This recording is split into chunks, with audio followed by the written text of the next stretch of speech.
No.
Galina, you ready? Listo. All right. Here we go. Thank you. Galina, you ready? Ooh. Listo. All right. Here we go. Is the YouTube on the computer? Listo. All right. Oh. Here we go. We are now in a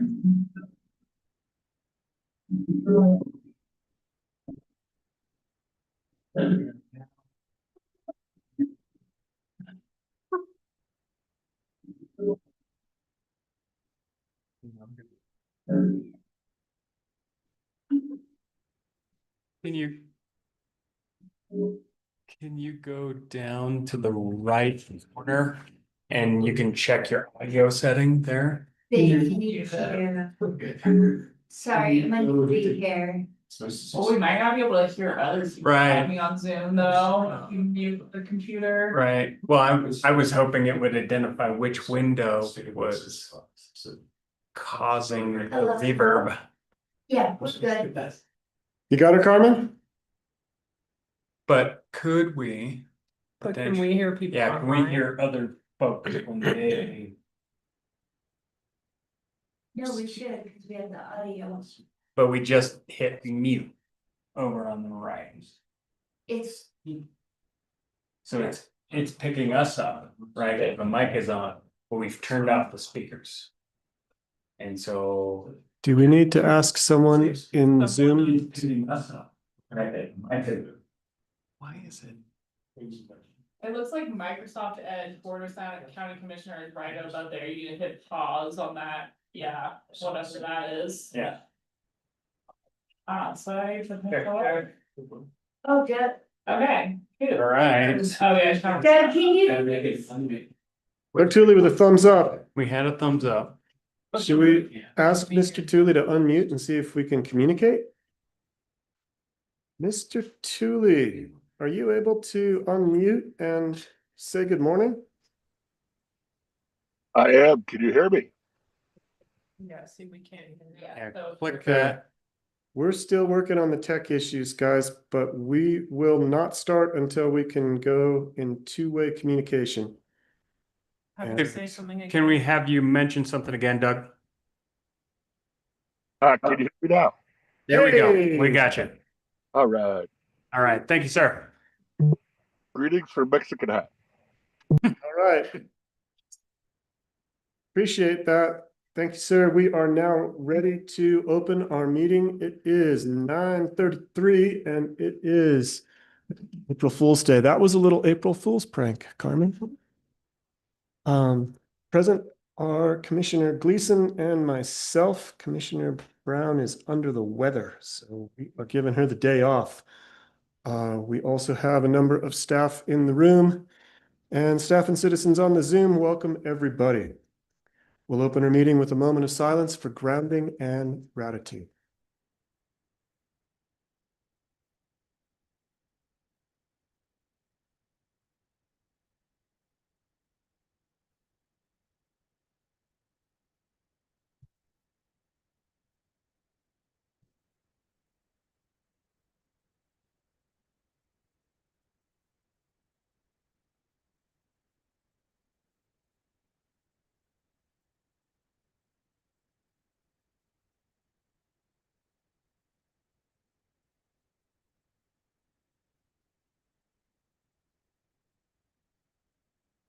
Thank you, everybody. We are lucky to be here on this snowy morning in Telluride. We will move to a review of the agenda. Commissioner Gleason, do you have any changes for today's agenda? No changes. Great. And I don't see any suggestions from staff, so we'll continue to Carmen.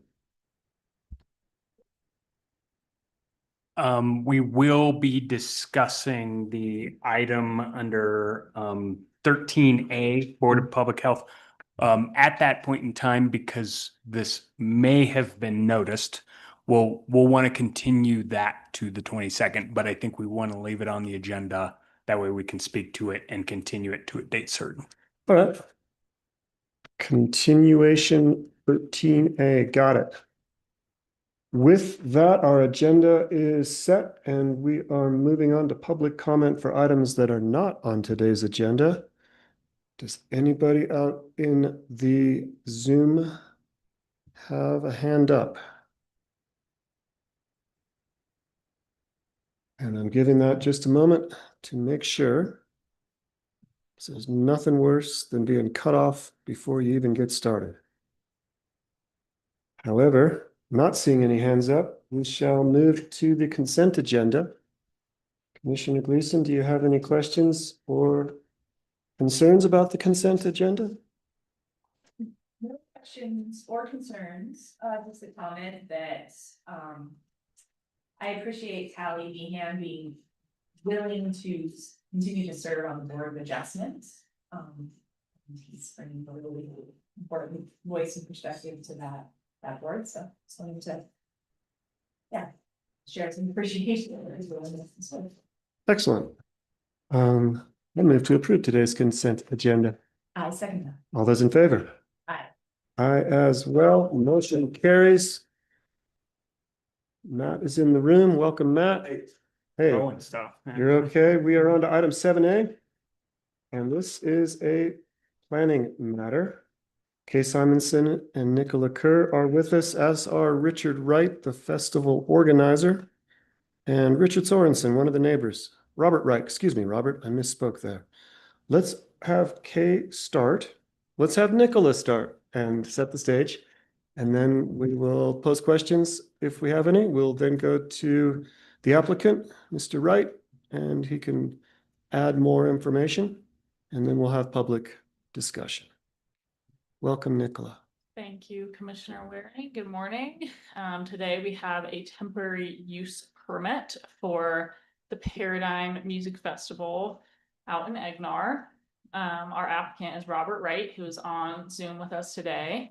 And this is located on Little Hatu Ranch, which is about 1.5 miles southwest of Egnar, zoned in the West End Zone District. So typically temporary uses are administrative approval, which is what we're continuing to do, but we did want to refer it to you all for your review and comments. Basically, any administrative review can be bumped up for review by the Board of Commissioners. And we thought it would be a good idea to get some more public comment on this application and hear from neighbors out in the West End on how this festival goes over.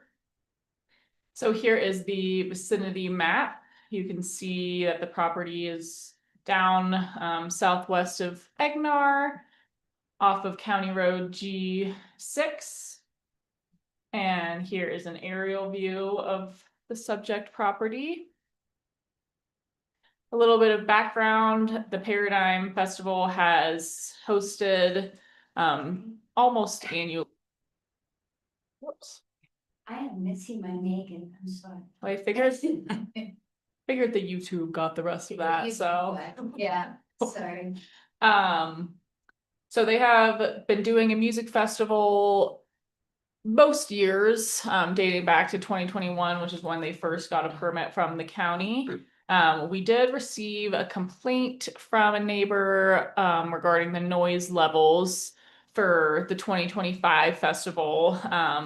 We did follow up with both the Dove Creek Sheriff's Office and the San Miguel Sheriff's Office, and they did not have any documented calls coming in, but we did receive an email from a neighbor just expressing that the noise was bothersome. And one of our conditions for the 2025 festival was a completion of a noise log measuring the decibel levels every 2 hours of the property line. The applicant did turn in a noise log, but it was not quite up to par of that every 2 hour reading.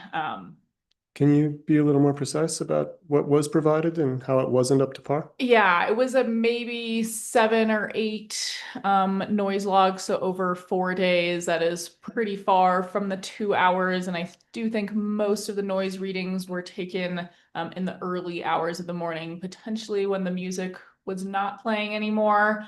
So that will certainly be, if this is approved for this year, a condition of approval to really do a better diligence on that noise log, especially to have something to show the sheriff's office if there is a complaint received. So we have some way to validate what those decibels actually are at the property line. And then the proposal for this year is a 3-night, 4-day music festival at the Little Hatu Ranch with approximately 250 guests or less. Alcohol will not be served, and the letter sent out to the participants of the music festival does encourage sobriety. And any food vendors will need to be permitted with the county public health department, and I do believe the applicant has been working with them to get those. I think there was either 1 or 2 food trucks that have been proposed at the event. Participants are encouraged to come equipped with everything they need for the weekend in an effort to limit traffic and dust on the ranch, county roads, and highway. There will be regularly serviced porta potties as well as a hand washing station and portable water at the festival. Animal resistant trash and recycling containers will be serviced throughout the event, and there will be 2 routes of egress on the property kept clear throughout in case of an emergency. And then there will also be 2 EMTs and a nurse on site and a 12 to 16 person security team with a minimum of 2 security staff on site at all times.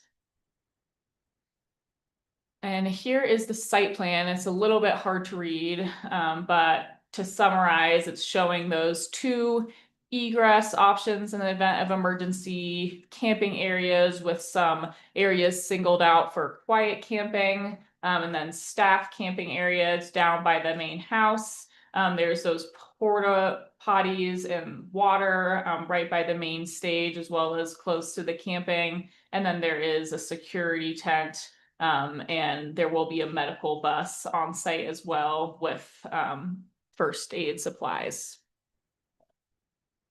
So the review standards for a temporary use permit is pretty short and sweet. At the beginning of the general zone district section, it states that temporary uses with minimal adverse short-term impacts and reasonably necessary to achieve a valid public purpose or an approved project may be allowed for up to 45 days by administrative review. So this festival would only be 4 days, so it is certainly under that limit. Some areas of concern that the planning department always looks to be addressed in these sorts of applications are noise, dust, lighting, odors, traffic impacts, security, sanitation, public health, and emergency response. Another section of the land use code that would be pertinent to consider when reviewing this application would be the purposes of the land use code, and one of those purposes is to protect the health, safety, and public welfare of San Miguel County.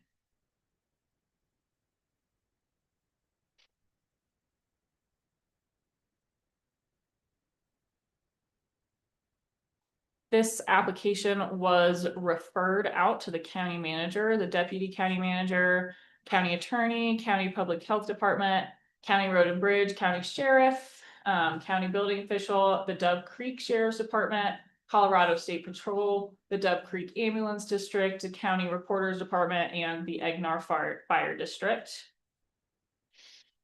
The referral agency comments that we received this year was one from James Saunders, who is Colorado State Patrol. And he stated that if the applicant would like traffic control at Highway 141 intersection, they will need to fill out a permit with their office. It didn't seem like they would meet the threshold for needing traffic control, so I do not believe that the applicant ended up getting a traffic control permit. Shannon Armstrong with the SMC Sheriff's Office stated that the Sheriff's Office is opposed to allowing fires of any kind. That includes fire dancers, bonfires, and any other demonstrations due to the current wildfire conditions and the area's limited fire suppression resources.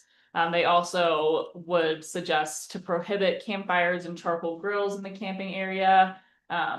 Even though the event is mostly clear of heavy fuels, there's a lot of brush out there that could burn, and they are already working on basically instating a fire ban for the coming weeks and months. So regardless of a fire ban or not, they strongly recommended no fires. Maura Boylan, the county attorney, stated that the condition regarding food vendors will need to be changed, which has been updated in that draft approval letter, and that the VOCC recently adopted a licensing fee for food vendors, so they would any food trucks there would need to comply with that. And then Mike Bordonia, the county manager, stated that he would like to see all of the 2025 conditions implemented, especially the ones regarding noise and medical services, and we did retain those in that draft approval letter. And then we included the referral agency comments from 2025, just because a few of these we didn't get responses from this year, and we figured they were still pretty relevant, given that it's almost the same event as last year. Don Wilson, the Dolores County Sheriff, also had concerns regarding fire season. And then his concern regarding the having more than one exit was addressed, and pointed out those two egresses on the site plan. And then he did state last year that he has had several complaints to his office, which he has addressed with the San Miguel County Sheriff's Office, of noise complaints. And he asked if there was any firearm usage, and Robert had replied last year that that was not part of the festival. And he did continue that the citizens to the south have not expressed any concerns on the Dolores County side. And then Damian Smith, the Dove Creek EMS chief, confirmed that the Dove Creek Ambulance District would be the EMS provider for this event. He had some questions regarding the certifications of the nurses on staff. And he wanted to confirm they would have first aid supplies and an AED, and then asked that they include the number for Dolores County Dispatch ambulance number and the number for Classic Air Medical in the med tent, and those were all included as conditions. Grace Franklin, this public health director, had some comments just regarding sufficient trash receptacles, and asking to have some porta potties closer to the camping area. And I do believe that those porta potties were located slightly closer for this year, in between the two campgrounds. And then Ryan Rigetti, the road and bridge director, just stated that any informational or guide signs placed for this event must be placed in accordance with the manual on uniform traffic control devices and must be removed immediately upon the conclusion of the event. No parking, storage, staging, loading, or unloading of any vehicles, equipment, or materials will be allowed within the county road right of way. And no new or additional ingress or egresses have been approved for this event. So this application we sent out to our contact list for Egnar residents, which includes 23 residents in Egnar, letting them know about this meeting and the application that was happening. Since this was still technically an administrative approval, we did it published in the newspaper, but I'm not sure how many folks in Egnar are reading the Telluride Times anywho. The public comments that we received was from Rick Sorensen, the neighbor to the property, and he stated that neighboring properties are subjected to 72 hours of nonstop music and the noise levels interfere with sleep. He stated that he called the sheriff's office multiple times last year and that the sheriff's office had no way to determine if the applicant was complying with the permit. And he suggested that the event relocate farther away from neighbors. And so we're hoping with that condition to make sure that the sound log is kept and asking that it be turned into the county within 5 days of the event. That will give the sheriff's office a better tool to see how, if the event is complying with the conditions of this permit and keeping noise levels at a respectable level for the neighbors. And then here is the sample motion to direct the planning director to issue a temporary use permit for the 2026 Paradigm Festival. And I can sort of summarize these conditions: that this temporary use permit for this event does not author other events. The applicant shall not deviate from the materials submitted. The noise levels shall not exceed 50 decibels at the property line, monitoring that every 2 hours with a log of who took the reading, and that needs to be provided to the planning department within 5 business days of the conclusion. At the request of the sheriff's department, the log shall be presented for inspection during the event. Should the San Miguel Sheriff's Office receive any noise complaints, the applicant and any other parties may be criminally charged. Additionally, if any complaints are received regarding impacts to neighbors, we will not consider this administrative approval for this property in the future, and it will only be by a one-step public hearing process by the Board of County Commissioners. The participants will be provided the attendee rules before arriving. There shall be no fires or fire performances, no campfires or charcoal grills and campsites. Fire suppression materials should be on hand. There shall be potable water with free of charge. All toilets should be serviced daily, and portable toilets should be removed no more than 48 hours after the event. Trash and recycling shall be wildfire resistant, and they will be emptied as needed throughout the event and no later than 48 hours after the end of the event. And the site should be patrolled for trash and debris on a regular basis. Event and attendees should be reminded to store food in vehicles or animal resistant containers and maintain good campsite hygiene. There shall be no parking on county roads. Applicant shall ensure that vehicles entering the site do not stop or stand in the county roadway. No parking, storage, staging, loading or unloading of vehicles in the county road right of way. No new or additional ingress egress. Any informational or guide signs placed for this event must be in accordance with the manual on uniform traffic control devices. Dust control measures, such as watering of all internal roads prior to and during the event shall be taken. And then in the event of a water or foodborne outbreak, the owner should reimburse San Miguel County for the cost of response. Hopefully that does not happen. The applicant will take prompt action to identify and correct any hazard during the event. Emergency exits should be signed. The medical tent shall include the AED as well as the phone number for Dolores County Dispatch and Ambulance and Classic Air Medical. And the applicant should be fully prepared to support emergency response. There shall be no alcohol sold on site, and any food vendors shall be permitted with the San Miguel County Public Health Department. So if you have any questions, I am happy to answer them, and I am sure maybe Mr. Wright would like to speak afterwards as well. Commissioner Gleason. Nicola, can you clarify who will be the medical provider this year? Because what was provided from Duck Creek EMS was for the 2025 year. I think it's the district that the ambulance covers, so I think that always remains the same. Okay. Mhm. I don't have any questions on your presentation, but I do know that Mr. Wright is with us, and I also know there's at least one neighbor who would care to speak with us as well, I bet. So Commissioner Gleason, with your permission, I'd like to go to the applicant. Okay. Great. Good morning, Mr. Wright. We'll ask you to unmute. Good Hi. morning. Can you guys hear me? Yes, sir. Okay, wonderful.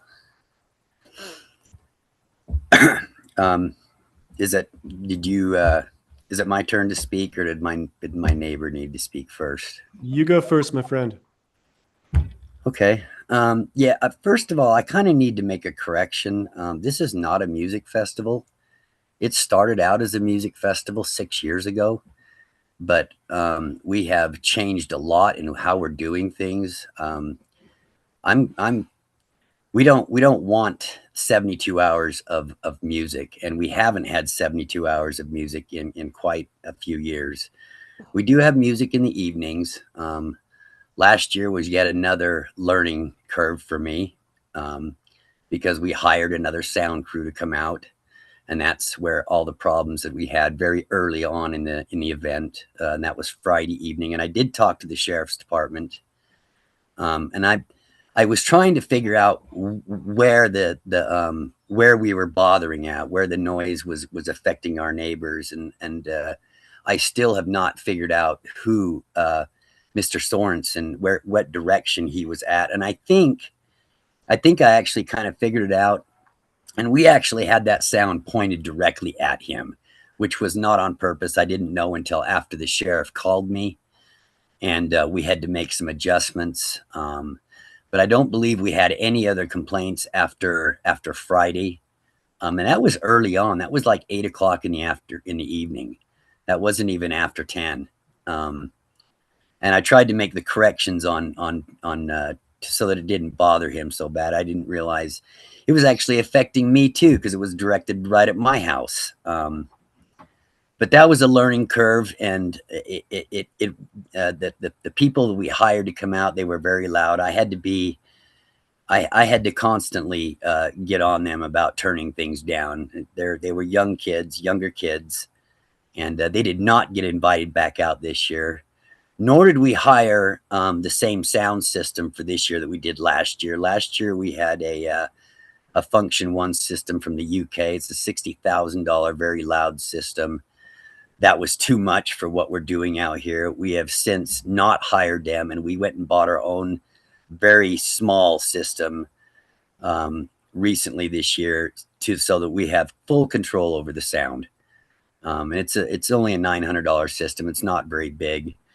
It should be very different this year. And we're cutting all sound at 1 o'clock on Friday and 2 o'clock on Saturday, because I have a job to do with this event, and I can't stay up all night taking readings and be able to do my job during the daytime when everything's going on. So these are the things that we've made absolute changes on. Last year, like I said, was a learning curve once again for me. We were actually supposed to have a silent disco, and it got canceled the last minute, which is why we had so much music going on. And that was just to accommodate the amount of artists that we had hired. That has changed also this year. We're trying to keep this enjoyable for anybody, including our neighbors. This is not a party. This is not a music festival. This is a wellness gathering, is what we have turned this into. And I encourage any of my neighbors to come over and get to see what we're doing over here, get to enjoy some of the workshops and the speakers we have coming out, because that's mainly what it's about. It's not about the music. It's about the workshops during the daytime, creating community and that sort. Like I said, we've made a lot of changes with this event. I'm getting too old to party all night long. I don't want to party all night long. I want people to get a good night's rest and be able to enjoy the workshops, which is the main part of the event during the daytime. Thank you, Mr. Wright. Commissioner Gleason, do you have any questions? One question, Mr. Wright, you gave a response to the request for there being no fire activity, and you gave an explanation about the fire dancers and how that is not technically a fire threat, but Shannon Armstrong, our the San Miguel County emergency response coordinator, she requests that there be no fire performances, and that is laid out in the motion and conditions. Can you just speak to that and make sure we're all in agreement there? Yeah, the fire dancers are all professionals. The crew that I'm bringing in as part of my crew, they are licensed and insured. And fire dancing is way different than having a campfire. It's very suppressible. These people are all trained. Fire safety is our number one concern. And the areas that we have, sorry, my phone went off. The areas we have set aside for the fire dancing is completely encircled with tire walls, 6-foot firewalls, and they are away from any kind of brush, at least 50 feet away from any kind of brush. There is zero chance, zero, of any fire getting out of control when it comes to the dancers. They have specific fire safeties assigned to each performer, with all the fire suppression tools, wet towels, Duvetine, which is a fire blanket, and water, all available, as well as the what you put fires out with, extinguishers. We are very, very careful about this. I've been spinning fire dancing for 17 years, and that is the one thing we do not take lightly, is fire safety. We are very serious about it. So that is my only request on the fire. I understand embers and stuff can leave campfires and start a fire. That is one of the things that I always worry about, because I know how fast a fire can go, and it could take out my place. And I've got my entire life invested in this place, my neighbor's place, upon many other things. So that is completely understandable, and we're very careful about that. I don't want to lose my land. I know my neighbors don't want to lose their lands. So I understand bonfire and charcoal grills and stuff like that has a chance with our wind out here to catch fire. But the fire dancers, there is zero chance of catching any fire or being any hazard. Commissioner Gleason, you mentioned that you had some experience perhaps as a fire dancer. Would you care to comment based on your lived experience? Because I'm inclined to err on the side of caution, and you'll need to talk me out of that. Yeah, I mean, I'm by no means a professional fire spinner, but I have dabbled in the art. And I mean, we are all on very high alert given this very unprecedented drought. And I think erring on the side of caution, just from my experience, I don't know if I would call fire dancing a 0% chance of fire hazard. You're igniting wicks, and although there is no sparks emitted, it's fire in an open setting.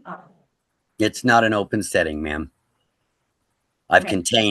contained the performance areas, like I said, with 6-foot firewalls, 6 to 8 foot actually. One is 8 foot, one is 6 foot. Richard, I think that we are gonna have to err on the side of caution for this one. I heard Commissioner Gleason state that even though she has had some experience, that we're both feeling very skittish about fire.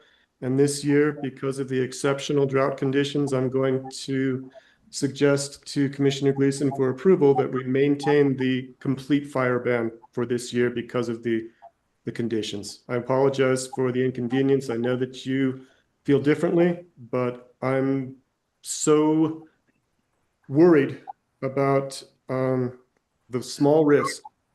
And I agree that 0 is where you are, but I'm still concerned enough to stick with the agreement as it's written. Do you have other thoughts, Galena, beyond fire? As far as the sound monitoring, and I did hear what Mr. Wright said about, his being all the responsibilities he has around running this gathering and, monitoring sound is challenging. I do agree that having a more thorough log is important, and I know that this gathering occurs over the weekend, but I wonder if there is potentially a way to submit some decibel levels to our sheriff's office once daily, just to make sure that, in my mind, that would be an assurance to the neighbors that sound levels are being maintained throughout the event, rather than an after the fact kind of checks and balance. So I wanted to put that on the table as a potential, if we could perhaps have some communications that, yes, sound levels are within the threshold and it's being maintained through the event and we're good. Thoughts on that? Mr. Wright? would I'm you- actually okay with that. I'm sorry, I think I. We don't, I said I am okay with that. All right, We only have music going from around 5 in the afternoon. Like I said, we'll be shutting down at 1 on Friday and 2 on Saturday. And we will have a little bit of acoustic music going on Sunday, but it won't be amplified. It's supposed to be pretty cozy and much smaller things. It would, you know, it's not, like I said, it's not going to be real loud. It's like I said, it's mostly acoustical.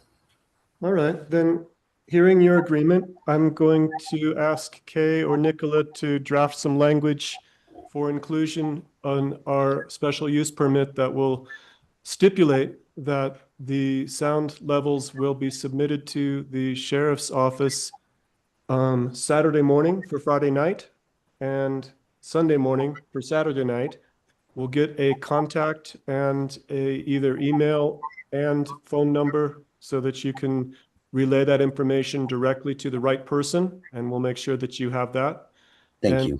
I think that will help all of us to monitor. I believe that we're going to hear from neighbor Rick Sorensen next, and I suspect that sound is going to be his primary issue. And Mr. Sorensen, as you can hear, we're trying to preload that a little bit and set up some guardrails. Mr. Wright, I'm going to speak straight at you. You and I've been talking about this for 5-6 years now, and every year you talk about a learning experience, and that's true. Every year the neighbors have concerns about, and it's mostly sound. We seem to have managed traffic, dust, and so forth. I'm going to correct you. It's not every year. Okay, There's been several years we've had 0 complaints. that's great. Like I said, last year was a learning curve, and I don't want to bother my neighbors. I know how the sound goes out here. You can hear coyotes from 2 miles away. Okay. So I'm very careful about that, and I do not want to bother them. Okay, well, I'm going to go to Mr. Sorensen. He's going to vent his spleen a bit, and then we're going to make a decision. Okay. Thank you. Mr. Sorensen, I know you've been very patient, and we'll ask you to unmute.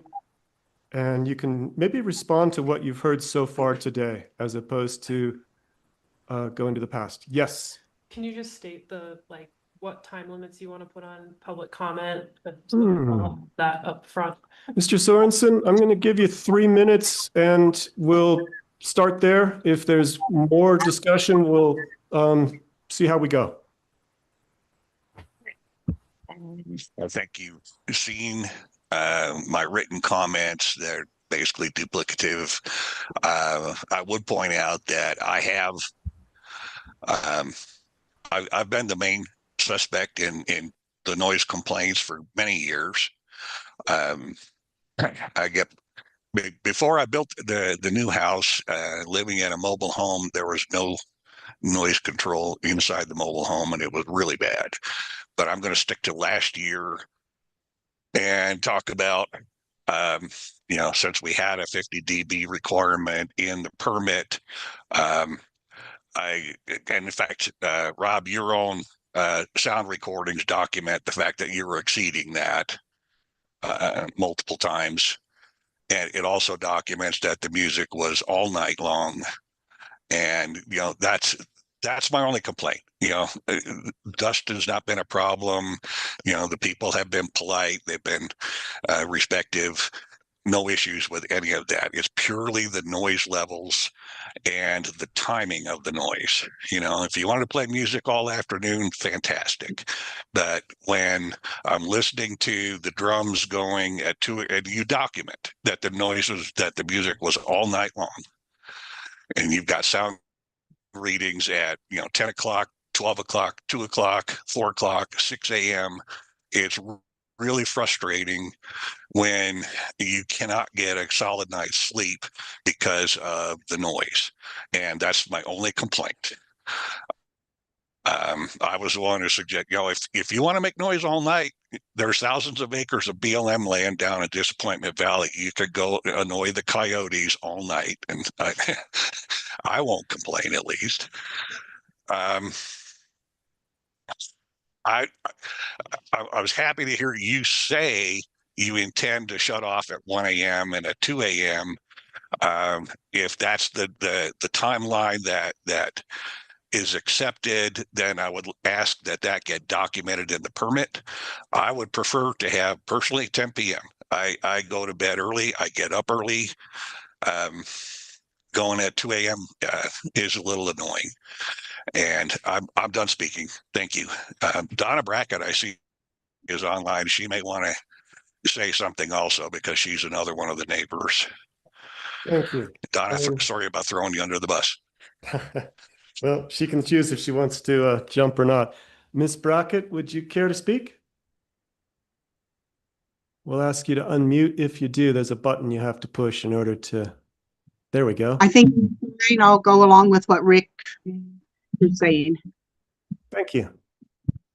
Well, I was hoping that you could comment on the changes that we've made for this year and the changes that we've heard Mr. Wright has made for this year, because my hope is that with the smaller sound system, the stipulation of Friday 1 o'clock sharp and Saturday, I am going to stick with the 2 o'clock. I understand how hard it is to organize a festival and change the proposed schedule, but Mr. Sorensen, I sympathize with you. I also like to go to bed early and get up. I'm sorry, go to bed early and get up early. This weekend, that's going to be hard for you, but with this 50 decibel limit measured every 2 hours and submitted to the sheriff's office, I'm going to add one more tool in your arsenal, Mr. Sorensen, and that is, I've learned that you can download a decibel meter on your phone, and I suggest that you, if you have the phone and the capability to do it, get that app and take some readings and kind of lend a second data set to our interpretation, because Mr. Wright is monitoring his own hen house, so to speak. And I think that it would be just fine for us to have your own readings from your own instrument, your own recording device. So thank you. Feel free to make that effort. And if you have a concern, do contact the San Miguel County Sheriff, and we will be following the letter of this agreement if that's how we end up going. In other words, if there's any complaints this year, then Mr. Wright is not going to have a friendly board next year, and he will be coming to the commissioners to explain anything that happened and how he's going to fix it. Ms. Simonson, yes. Yeah, and Sheriff Kowalt wasn't able to be here today. I do see Shannon Armstrong is on for emergency management. But we'll definitely be working with the sheriff's office ahead of time, make sure that you know, they're fully aware and what we would hope for in communication. And of course, you know, making sure that there is the communication to the deputies that are working in that area as well. Thank you. And that they know what the conditions are. Shannon, I know that you aren't directly related to the peacekeeping side of the sheriff's office, but if you care to speak, we'd be happy to hear your thoughts on what Kay just said or anything else related to this proposed event?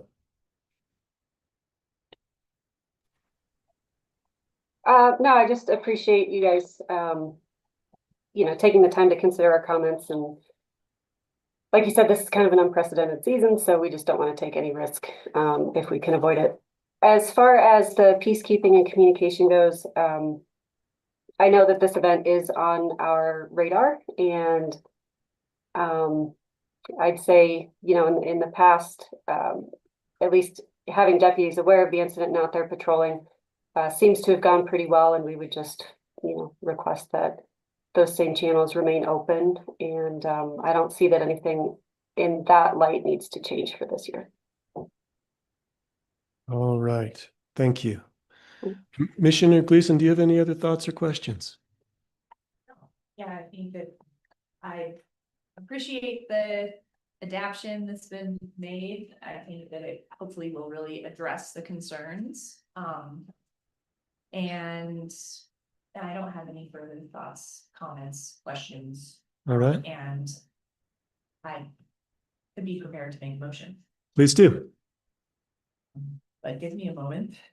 And I just added at the end of our slideshow here, 2 new conditions. Condition 25, the sound log shall be provided to the sheriff's office Saturday morning and Sunday morning, documenting the sound levels from the previous night.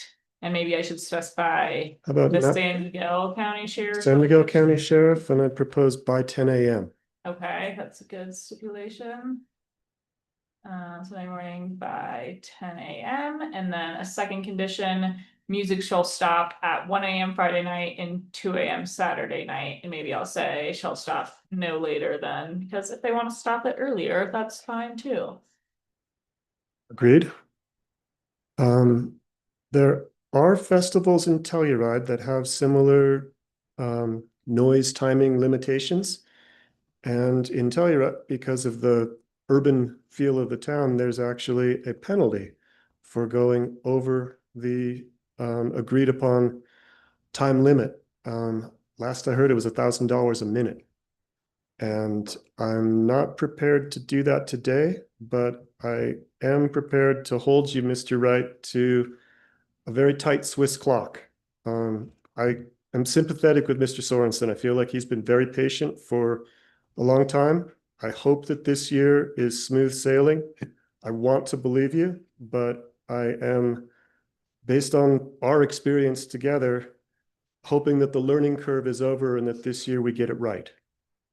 With that, Commissioner Gleason, do you have a motion? I do.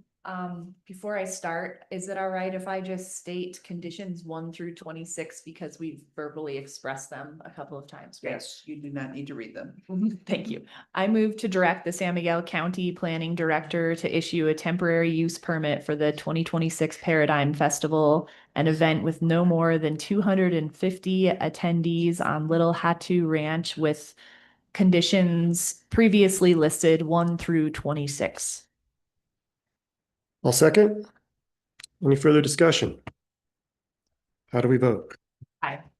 Aye as well. Congratulations, Mr. Wright.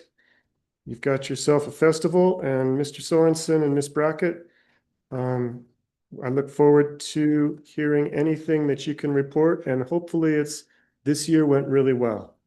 For both of you, I appreciate the invitation to come down and join the wellness gathering, and also Mr. Sorensen, the offer of a cup of coffee. I don't know my schedule for that weekend, but if it's possible, I would very much like to come down and see the show. And thank you both for your time today. Thank you all. Thank you. All right. We are moving on. Yes, Jared? Would you mind if we took a quick 10-minute break? I think we've got a little bit of time built in. I've seen a 10 o'clock public hearing that is a little behind schedule. So if you need a break, Matt, we can just wait for the public hearing and people will know. Do you need 10 or 5, or what's best for you? 5 would work. 5 would work. All right. It is, let's say we'll reconvene at 10:25. We'll give a 7. Great. Thanks.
Welcome back. It is 10:24 and we are moving on to item 8A, which is a public hearing.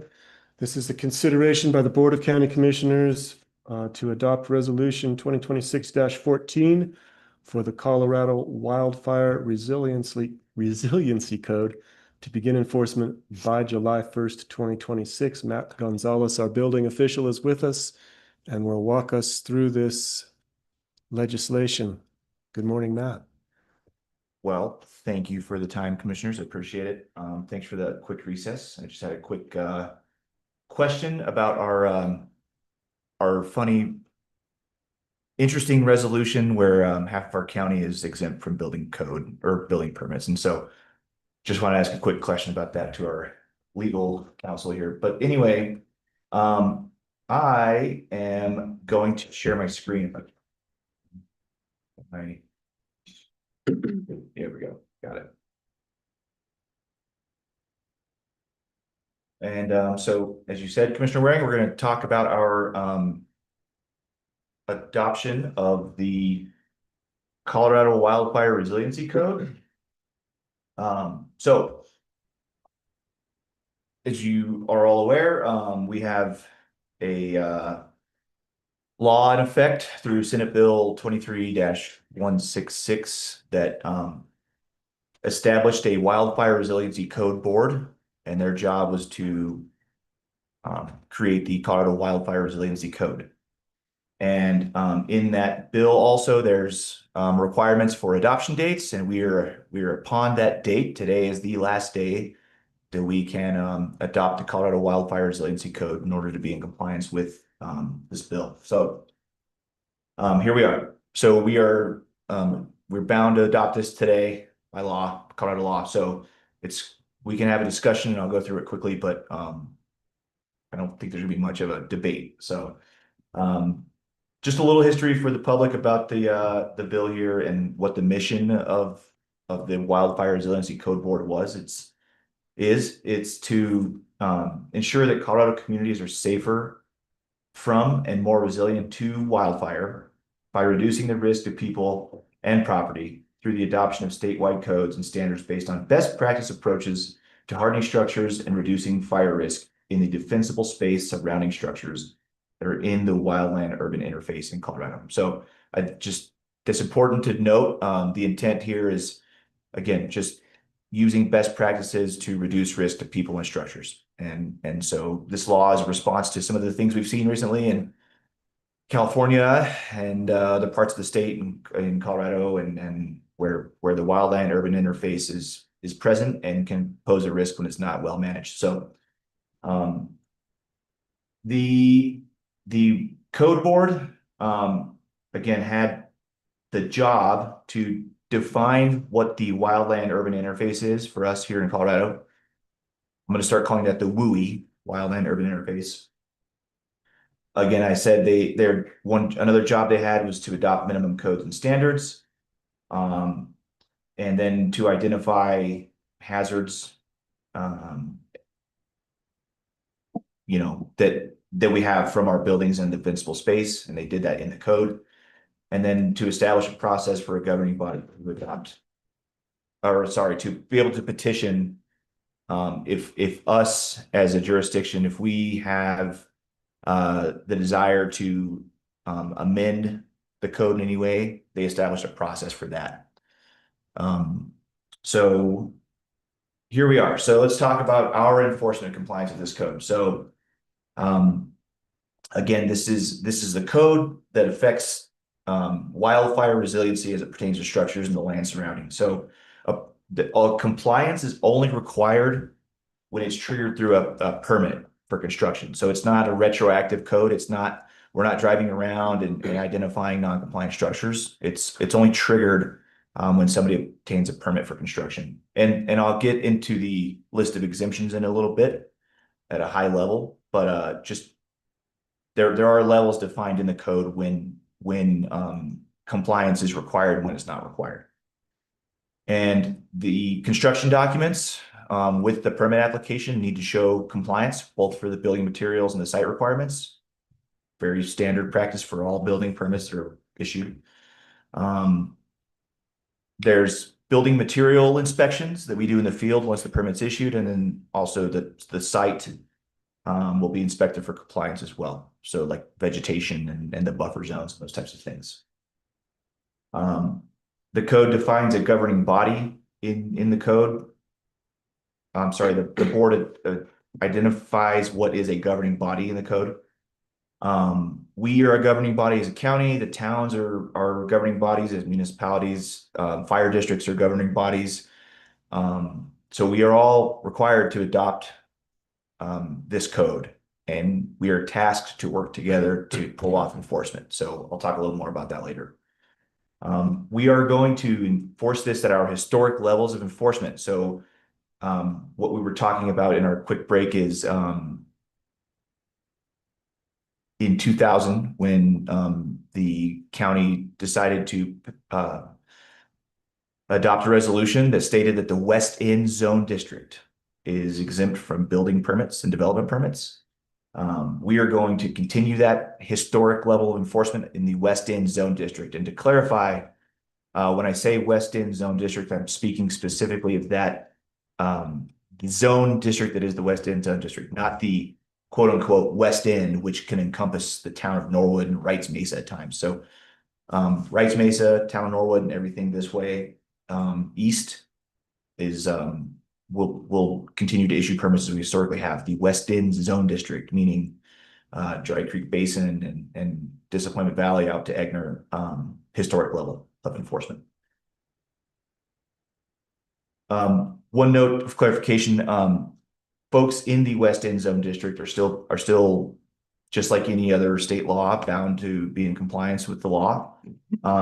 They will work with the Division of Fire Prevention and Control to meet the compliance requirements. And we are still, as the Division of Fire Prevention and Control we are still working to understand exactly what resources they have for, issuing permits and providing inspections and those types of things. So the code itself, I'm just going to run through this really quickly. If you have any questions, you can make a note and ask later. There's 5 chapters in the code. So we have a scope administration chapter where it outlines our authority to enforce it and what's enforceable. We have a definitions chapter, which gives us meaning to words in the code.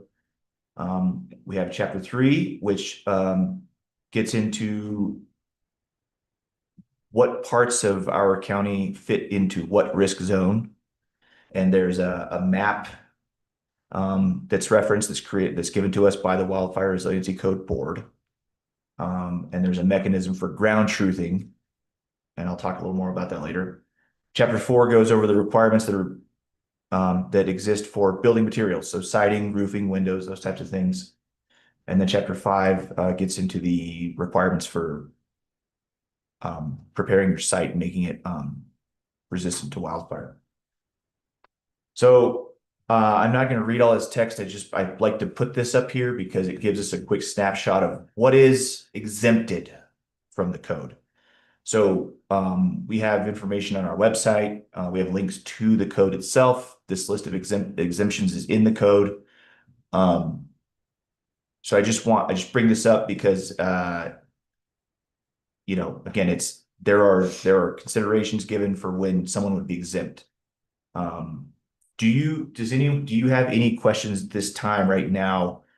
If not, we can come back to it later, but quick questions as to what's exempt and what's not exempt. Yes. I think it's bullet point number 3-4, reconstruction, replacement, alteration and repair of the exterior roof when less than 25% of the surface area of the exterior roof. If you had a metal roof and you were replacing your metal roof, that would be more than 25%, and that would trigger the entire code for the rest of the site prep and the home hardening requirements. Is that how I interpret that?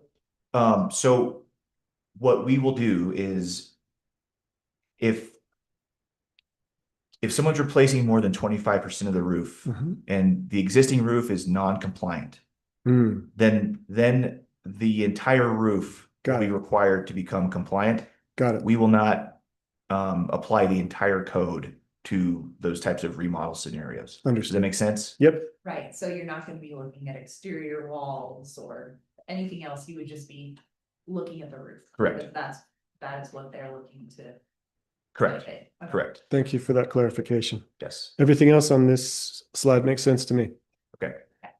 Thank you, though, I had a question about that.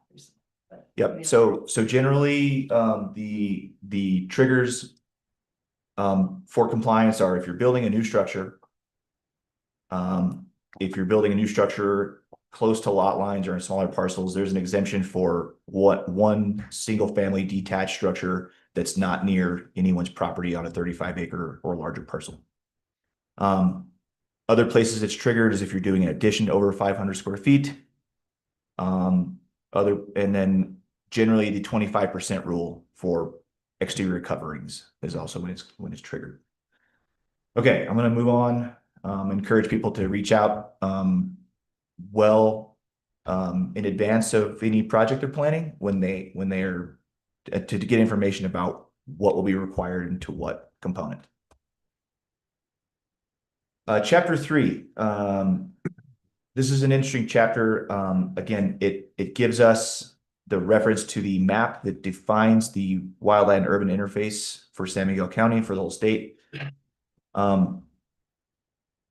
It puts the entire state into a fire intensification classification of either 1, 2, or 3. There's also areas that are not in any intensity classification at all. They're on the map. They're not filled in with any color.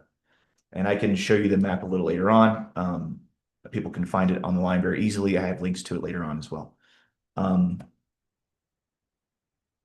So in San Miguel County, we have a few areas that are not in any risk category. Like, for example, the entire town of Norwood on the map is not in a area defined as in the WUI, right? And it makes sense when you look at it. It's largely surrounded by open irrigated fields. Everything else that is in an intensity classification zone is either in a 2 or a 3, which puts it automatically in the most robust compliance category for building materials and site requirements. There is a mechanism for ground truthing. So if someone says, they believe that they are not in a intensity classification of 2 or 3, there's a mechanism where they can effectively hire a qualified professional to come out, study their property, produce a report, give it to us, and we would accept that as verification that they are in a different intensity classification than what's shown on the map. Do you have a question, Commissioner Waring? No, okay. That's how you put your finger on a piece of paper. I thought you were bookmarking something potentially. So chapter 4 talks about our building materials. Like I said, I won't go into this too much because it's just the code. But again, we're talking about the codes governing what you can put on the outside of your building, how your exterior walls have to be constructed so that they're fire resistant, your roof, vents, soffits, those types of things. Again, all well-established best practices, I will say, that have been in existence for a long time. Yes. I'm not clear on what a vehicle access door perimeter gap is. It makes me think of the gap between my car door and the frame of the vehicle, but that's not what we're talking about. No. Is it the garage door? Effectively, we're talking about having like a sealed self-closing door to the exterior so that embers, like a door can't be left open for embers from a fire to come into your garage and combust. Got it. So we're So talking it's about pneumatic or some kind of spring-loaded door closed. Yep. Got it. Correctly. Thank you. Correct. Yeah, that is not a super obvious term. Okay. Chapter 5, again, we're with this code is also mandating that we have defensible space around our property when required. So we have a 0 to 5 foot zone from the side of the house out 5 feet. That's effectively a no-go zone, which is smart. Oh, I put, that's a typo, sorry. That's called the immediate zone, 0 to 5 feet. The 5 to 30 feet is the intermediate zone. Again, it's effectively looking at how you're grouping your vegetation and what type of vegetation. And then zone 3 is the 30 to 100-foot expanded zone where we're talking about tree crowns and those types of things. On lots that are smaller than any of these zones, you effectively do what you can on the lot up to your property line. It doesn't obviously require, nor can it require mitigation on someone else's private property. So here are some links, and again, they're on our website. I won't click on them now, unless you want to see the fire intensity classification map. I can go to that really quickly. But you can all find this you find links on our county building department website. You can Google Colorado Wildfire Code and it'll pop up there. And so there's some resources for some folks. Does anyone want to see the map? We're going to go into the kind of adoption stuff now. I can pull up the map on the computer if anyone wants to see it, or we can forego it. To look at the map. Let's do it. Readily available. And so here's the web page and what it looks like. Where the map is down here in this link. And for anyone that's listening and is curious, there is some information here about how the map was created. So areas that are hashed filled in, not solid filled in, are federal or tribal lands that are exempt from the code, but they still defined them in or out of the WUI. So we zoom into San Miguel County here, and we're going to ignore the West End Zone District roughly. So you can see here's the Telluride area in the middle, and then I will go over toward the Norwood area as well. So you can see, can't see my cursor very well probably, but this is the Norwood Wrights Mesa area here. So the polygons are hexagonal, and each side of a polygon is 200 meters. And so they talked about making it a more detailed scale, but they weren't able to do that. I'm not quite sure the level of data and the mapping, it was just too cumbersome. So they made the polygons a little bigger. So as you can see, there are no yellow areas. So as I said before, we're all in either in a 0 intensity classification or a 2 or a 3. There you can click on your parcel, and there's a little bit of attribute data here. It has the parcel number and a legal description.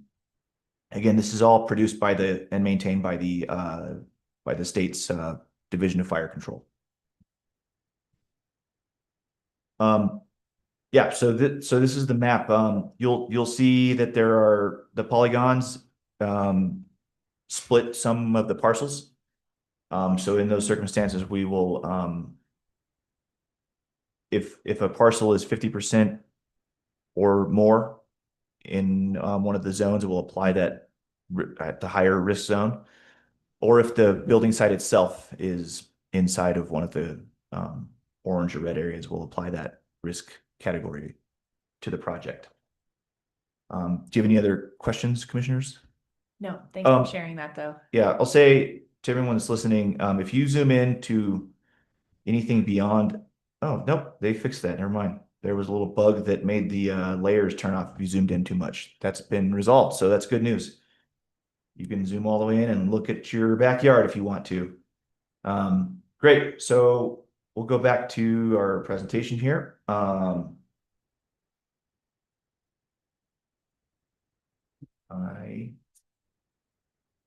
Oops.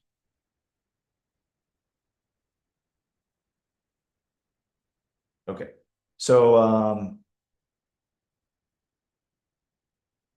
here's some information about, again, the requirements for adoption. As I said before, pursuant to Senate Bill 23-166, we have to adopt this today. We are allowed to enforce it no later than July 1st, and that's what we will be doing. The Planning Commission, as is required statutorily, heard this code presentation and made a motion to recommend its approval by you all.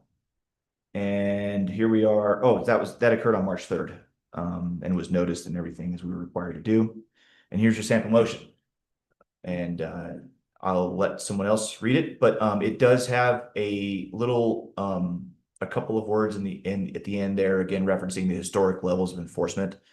And that's just to make sure that we're kind of alluding to the fact that we have a little bit of bifurcation and how we enforce certain types of codes in certain parts of the county. So that's what that statement is. Any questions from the commissioners? No. No questions from me either, Matt. I thank you for that very clear outline of not only the requirement that we follow statute, but also explaining what the statute is and what it does. This is a public hearing, so I will open the floor to the public. And if anybody would care to speak to this issue, please raise your hand. And I am not seeing any hands up, but I am seeing some familiar faces on the Zoom screen. Hi, Joan. Hi, Lily. Hi, Shelley. With no hands up in the Zoom and no hands up in the room, I will close public comment and bring this back to the board for discussion, motion, and vote. Do you have any other thoughts, Galina, before we get to the motion part? I don't, other than I would be happy to read the resolution. Okay. For the public. I do, just for what it's worth, we've not amended this code that's given to us by the state in any way. A governing body is allowed to make it more strict. We opted not to do that. We're just taking it as presented and we'll be adopting it as it's written. So again, this is all given to us by another board and mandated by the statute. So just wanted to clarify that we are not amending it in any way. Thank you, Matt. And Kay, I saw your hand up. Yeah, just so you know, we'll need to amend our land use code. There is a little bit in there about wildfire. So we'll be getting those out, probably looking at June, July for the public meetings and hearings. All right. Would it make sense to do that before July 1st when we start enforcing? No, not necessary. Great. As far as your question, Galina, I don't know, and maybe Maura can help me if we can simply go with the sample motion or if we need to read resolution 2026-14 in its entirety. No, you don't need to read the resolution in its entirety. Okay. It's in the packet. Great. Well, then I'll save my voice. With that, I'm prepared to make a motion. On the screen. Yeah, my screen dropped off. There I am. Thank you. I move to approve resolution 2026-14, adopting the Colorado Wildfire Resiliency Code in unincorporated San Miguel County, pursuant to Senate Bill 23-166, to be enforced according to historic levels of enforcement by July 1st, 2026. I'll second. Further discussion. How do you vote? Aye. Aye as well. Motion carries unanimously. We are moving ahead. Thank you, Matt. Really Thank appreciate you coming. All right. We are looking at item 9, and I anticipate Ryan Rigetti will be here at 11. Why don't we invert 9 and go to 9B since we're a little ahead of schedule? This is consideration of resolution 2026-15, designating the Telluride Times as the legal newspaper of record for the county in which all legal notices shall be published. Maura Boylan. This is pretty straightforward, but just as a bit of context, the county had previously designated both the Telluride Times and the Norwood Post as the papers of record for publishing legal notices. But the publisher recently announced that the Norwood Post would no longer be separately printed and distributed, and instead will be an insert within the Telluride Times. So we are just adopting or presenting this new resolution to designate the Telluride Times as the sole newspaper of record for all county public and legal notices. Understood. Commissioner Gleason, any questions? If not, I think we're ready for a motion. I don't have any questions, but I will make a comment that I feel we should monitor readership somehow and just see how the distribution goes. I do have a concern with this new change that the readers and our residents on the west end of the county might not be reading this as readily as when there was a separately published paper for Norwood. And I don't know, I'd like to maybe just revisit this. Address it. I'm not exactly certain like what the mechanism would be. And if it gets to a certain point where we're getting comments or concerns from residents that they're not seeing public notices because they're not picking that up, maybe we take a different course for publishing those public notices that are relevant to the west end of the county. And I'll just note that this is because there are very specific statutory requirements for what paper must be used for legal notice.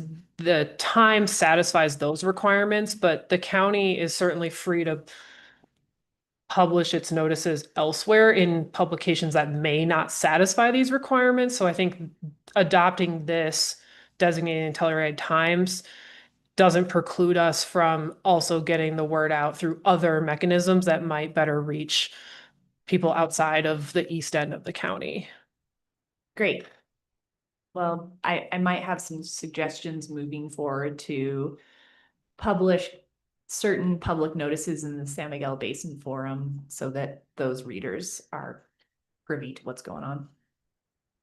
Yes, Jared? And I was just going to suggest that particularly when we're having meetings in Egnar, Norwood, or have topics that are particularly sensitive, such as today when we have the festival in Egnar, we can look to have some targeted publication, maybe in the Pinto Bean, in Dolores County, the Basin Forum and other publications. But to Maura's point, we're kind of reaching our mandatory legal threshold and with this action, and then we'll keep working on, how we continue to reach our West End folks. And it may be using some of the tools that Carmen uses when she's reaching out to all of our residents in that neck of the woods as well. So. Great. Thank you both. Commissioner Gleason, if you'd like to make a motion, please do. If not, I will. Yes, absolutely. I move to approve resolution number 2026-14. That's a 15. Thank you. Sorry. Yes. Let me just restate.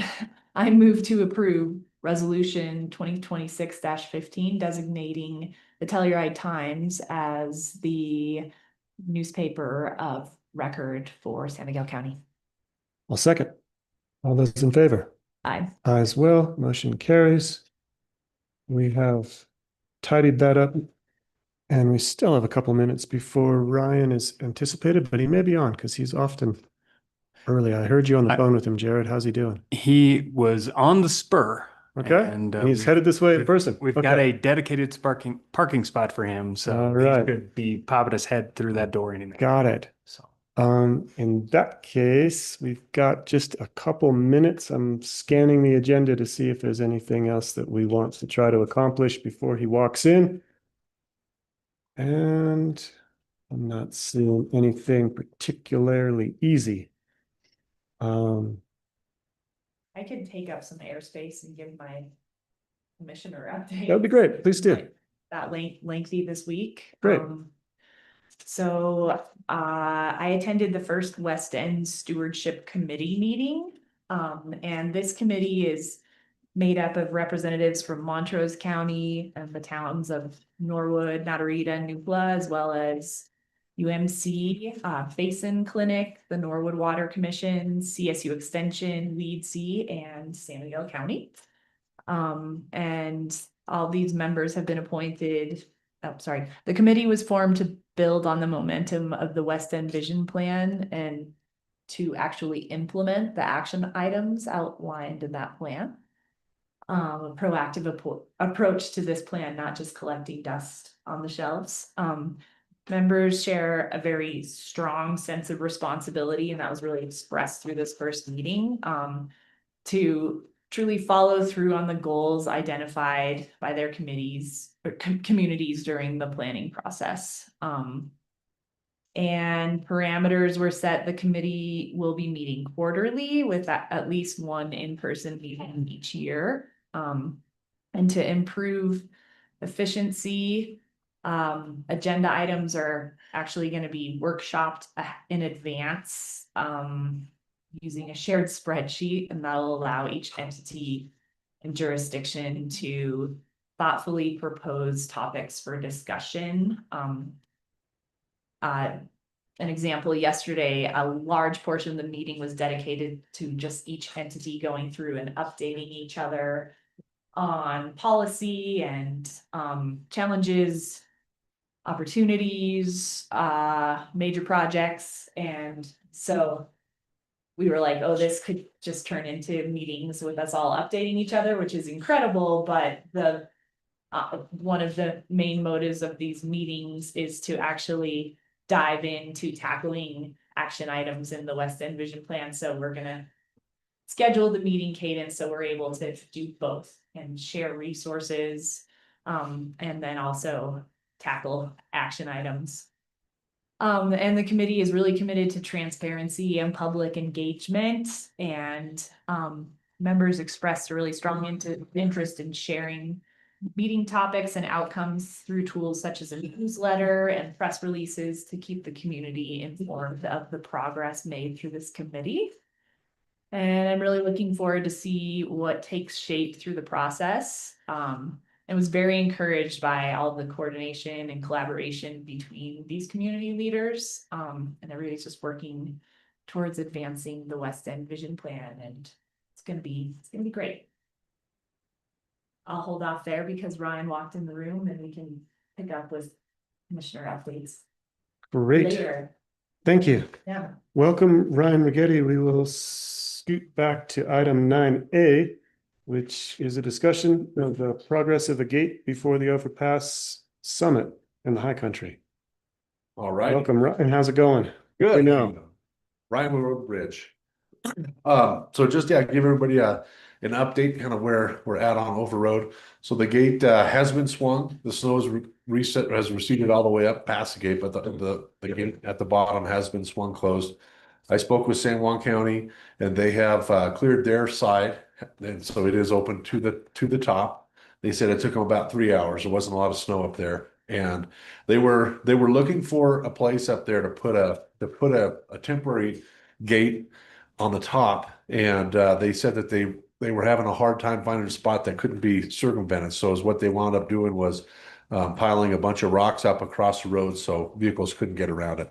So when we get to the top, then we're gonna go ahead and clear the rocks off the pass. What we have done is Tom's had the crews working on constructing some barricades so we could use not just there in other areas. And we're going to get a couple of them and bring them over to San Juan County. So in the future, the plan will be when they clear up, they're going to put barricades across the top. We'll make enough so that it'll cover the entire road, and those will be those will be in place until we get our side cleared, and then we'll remove them and pull them back down and drop them back off with San Juan County for the following year. So that'll be the plan moving forward. San Juan County has not got the gate installed on their side yet, but they still are planning on doing that. They just haven't completed that, but the road on their side is open now. It was soft, but moving forward, that'll be the plan in the spring. They're going to close their side. They'll go up, do the work on their road. Once the road dries and it's no longer soft, then they'll open theirs. People will be able to get up to the barricade at the top. We'll work on our side. When we get to the top, the road's dry. We'll remove the barricade and swing the gate, and traffic will have the road for the season. So that's where we're at on overpass. I'm curious if San Juan County is posting any signage that the pass is only open to a certain point.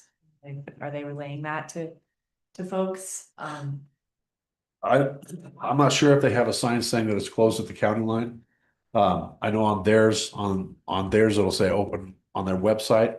I can check with them to see what they have posted, but typically, everybody that's in the high country area, the Alpine Loop, everybody tries to, give information on the roads that they have and where they're open to. And so I would, on our side, it'll still say closed, but I'll see if they have a link to ours. But if they do have a sign, or if they'd like something posted at the bottom, we can talk to them about that. Yeah. Put up there. That would just be a bummer for folks thinking the road is fully open and planning on coming to the side. So it might be good to relay that information to Jeepers. This summer is going to be unique because the Forest Service is also going to be doing some work there around Ophir. And so there is going to be some intermittent closures during the week. But we're still talking with the Forest Service and the contractor on how that's going to look. But San Juan County is aware of that, and we had spoken about putting signage on their side already. And so they're good with whatever signs as far as that project for the mine when they do that work right there just past the town. The more that we talk about this, the more I agree that a physical sign on the San Juan County side would be really useful. And I'm picturing one of the hinged signs that opens when you need to read passes closed at the summit, and is closable when roads open and no one needs to worry about it. If that is an expenditure or a concern on their side, let's make the offer and just get the sign over to them and get it positioned in time for this summer. Sooner the better, because right now Galena's situation is accurate. Someone could easily drive up their side, get turned around, get frustrated, and want to drive over the rock berm that I can picture being 42 feet tall, but I hope it is, because otherwise someone's going to be tempted to push their truck and see what they can do. And I don't think any of us want that. So a sign would help set people's expectations. And then hearing you also say that this summer there's going to be some Forest Service closures makes that sign even more important, so that travelers are alerted in real time.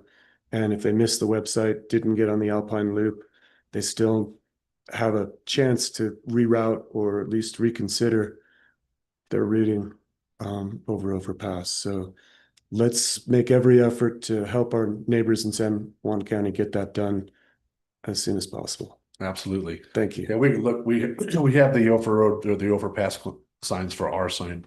So I'll look to see if we have any in our inventory. We can always buy more. Great. And we can get over there. Plans are right now.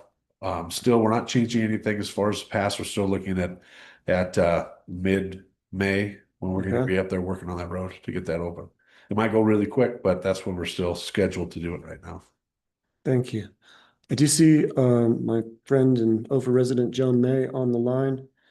Joan, I know this is something that you've been monitoring and paying close attention to. If there's anything you'd care to add or questions, I'll ask you to unmute. And if you're content, that's fine. Yep, I'm trying to. Yeah, thanks. There you are. Yeah, thanks. And I don't know if I can do my video too. Nope, I can't start my video, but that's okay. I have a cold. You don't really want to see me anyway. Thanks, Ryan. That's an awesome update. I the last meeting was so encouraging. I heard pretty much full agreement that, overpass shouldn't really be the high priority to get open. I thought there was going to be some discussion of a policy of like how and when does the overpass open, one more when, and I just heard you say mid-May. So I'm wondering if you have had discussions with the town manager in Ophir or with anybody else to figure out like what a policy might be for that. Well, as far as the policy for Ophir Road, right now, the travel management plan for the U.S. Forest Service is what dictates a lot of that, and especially even as far as the use of the gate, and because that is a Forest Service gate, and so we've been working with the Forest Service and with Megan Eno as far as that language, and I know that was a discussion that she wanted to be a part of to sit down, but yeah, right now, Joan, we're staying with our historic dates as far as closures. We're not changing priorities to try to get it open earlier at this year. But overall management, we have to resort to the travel management plan that the Forest Service currently has on file. And that I have a copy of that. I could send that to you if you'd like. Thanks. Yeah, I've seen it. It seems a little bit, is that okay if I can speak again, Lance? Sure, John, go ahead. Thanks. I mean, as far as historic, it seems like the historic opening has been varied. And this year, unless today changes things a lot, the road will probably be clear a lot earlier than normal and passable. And I know there's concerns about vegetation and damaging the road. So you keep the road closed until the road's dried out. But there have been years when, it's been allowed for the road to just kind of melt itself out until it becomes a point where people are going to just try and drive it because there's only a few piles. So, I appreciate that. And I don't really, John Humphreys just asked me to ask you guys to try not to open the road till Memorial Day. And John says that historic openings have not been in mid-May. I've only been in Ophir for a couple of years, but Ophir locals say that the historic opening's been Memorial Day or later. John, I wanted to add a recollection from a previous conversation about this where we realized that Ryan's opening is based somewhat on history, but also somewhat on weather conditions, amount of snow, amount of manpower available. There's a lot of calculus that goes into this decision every year, and that we've identified, and I know you were at this meeting, a tension between the desire of Ophir residents for peace and quiet, and understandably so, and the desire from our neighboring counties for the Alpine Loop to be open for their economies. And every year we will do our best to balance that. I think that Ryan's mention of the Forest Service is really kind of the final say, in that they are the owners of the gate and the final deciders of whether it's opened or closed. But Ryan has a lot of input into that decision based on all the conditions and variables that I just mentioned. So we'll continue to balance those two kind of opposing desires for the pass open and the pass closed. And in this case, with the historically low snowpack, it may be a little earlier than the Memorial Day tradition. And that makes sense to me based on the fact that we're at such a low snowpack. So you heard, John has heard, and this year's unusual. Yeah. Can I mention one other thing real quick, if you don't mind? Go ahead. I totally agree with you that, this year might be unusual because there's no reason to keep the pass road closed if all the other conditions are, if the road's dry and clear, there's no argument for keeping it closed just for a random, or a Memorial Day date. At some point, though, it'd be great to have this written down, because there's been conversations for at least 20 years about who really wants the pass open and who doesn't. And back when I was involved in these conversations, San Juan County understood that it wasn't a high priority for San Miguel County, and there's so many other roads to drive over in San Juan County, that it didn't really hurt their economy to wait on that on the Overpass Road. And then I heard John Humphreys in the last meeting, who runs one of the outfitters, saying that Overpass isn't a high priority for them as long as they have something where they can take people. So just, Lance, unfortunately, you're not going to still be a commissioner in a few years, and I would love to have this information kind of memorialized so that future commissioners can look back and say, oh, this is why we make this decision, and these are the priorities. Understood. Understood. Thank you, John. Thank you. If I can just add one for, just to clarify a little bit too, Jonah, historically, we wouldn't begin work on Overpass until, about that second to third week in May. And so we're not planning on changing that this year. We're planning on beginning the work around that same time period. In the past, sometimes it would take us 2 to 3 weeks to open the road. So it would be a later opening. This year, it might be earlier because there's not enough snow, but we don't plan on moving up the day to begin work. I guess if that helps clarify. Okay, thank you so much. Thank you all. Commissioner Gleason? Yeah, just to kind of dovetail on that and circling back around the discussion that we had about the timeline of what passes get open when, and how that has been formulated not only by what melts out first, but what actually works for the outfitters, and in respect to the concerns from Ophir residents, and that last dollar gets cleared first because of conditions. It dries out up there first, but then secondarily you go and put resources onto Overpass. no, but we were the last dollar, and then Tomboy, not all the way over Imogene. I just want to make sure we're clear on this, because what I heard is that it was last dollar, then Tomboy, then this side of Black Bear, so they could drive up there to at least take people to the waterfall. I'm talking about the outfitters. And then Ophir. Am I not clear on that? So we added a second gate on Tomboy so that we could open the road up to the town of Tomboy, leave the upper gate closed. If we had to do a little bit of work to get it open in between that time, but I mean, if there's we typically don't open the bottom gate until most of the snow, or if not all the snow is gone, because where the snow tends to pile is where the avalanche where it slides onto the road, and that's through the cliff sections, and it's not fun to try to push ice off of those cliffs.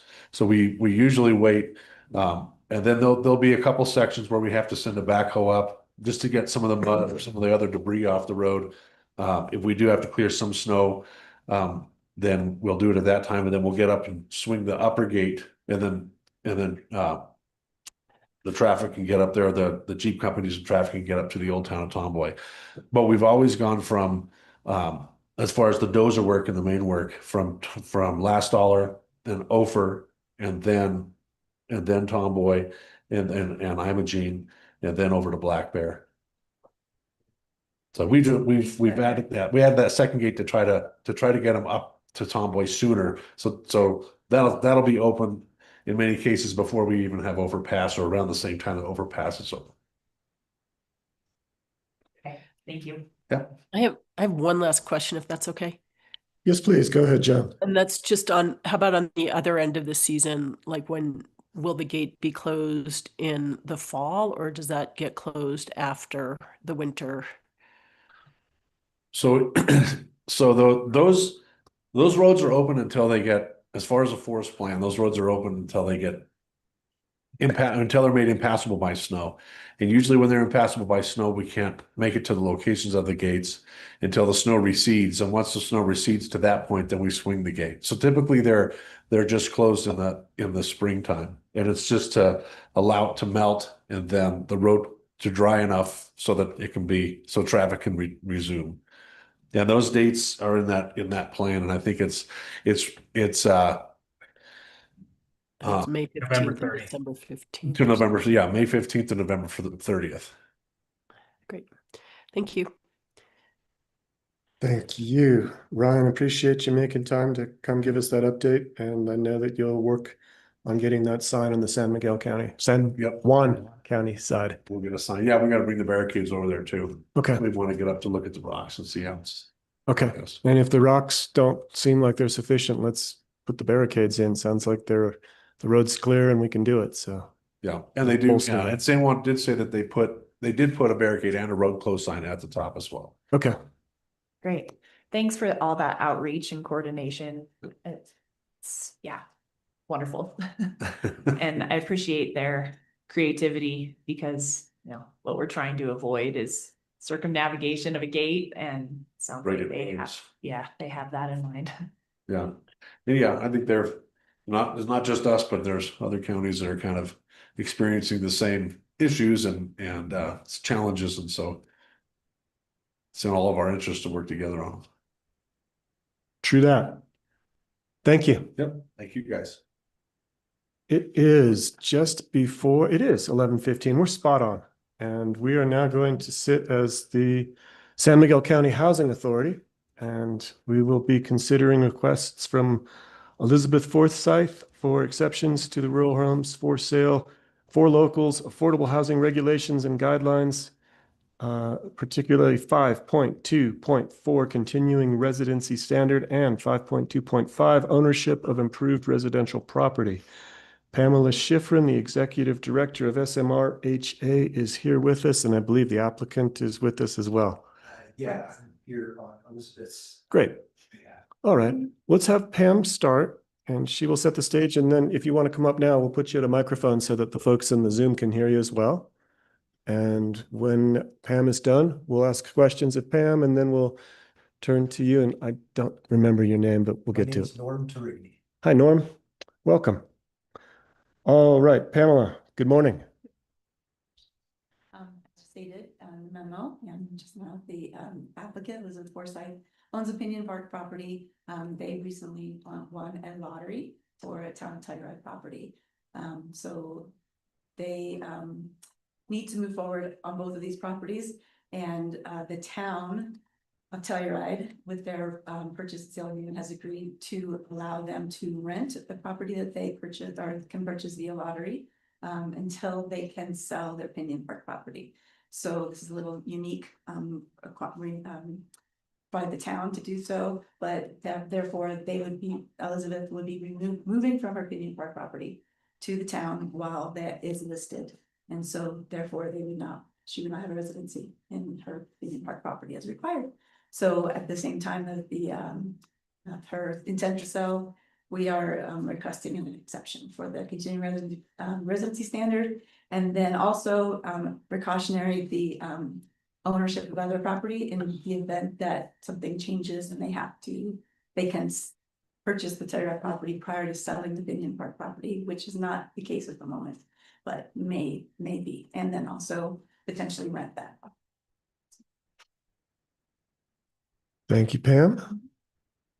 Commissioner Gleason, do you have any questions? I don't. Okay. Wait. Straight. Clear as day. I agree. Mr. Forsyth, was it Forsyth? I didn't quite catch your last name. Elizabeth Forsyth, Norm Tarigny. Torini. Thank you, Mr. How do I say it? Torigny. Torigny. Got it. Thank you very much for helping me there. Do you have anything to add to what Pam just explained? No, it's pretty much straightforward. We're very lucky to have gotten through with the lottery, and the town is working with us, and we do have the house on the market and we're trying to sell. And we're doing everything we can to accomplish that, but it's not as easy as we expected. Fair enough. Commissioner Gleason, do you have any thoughts about how you'd like to proceed?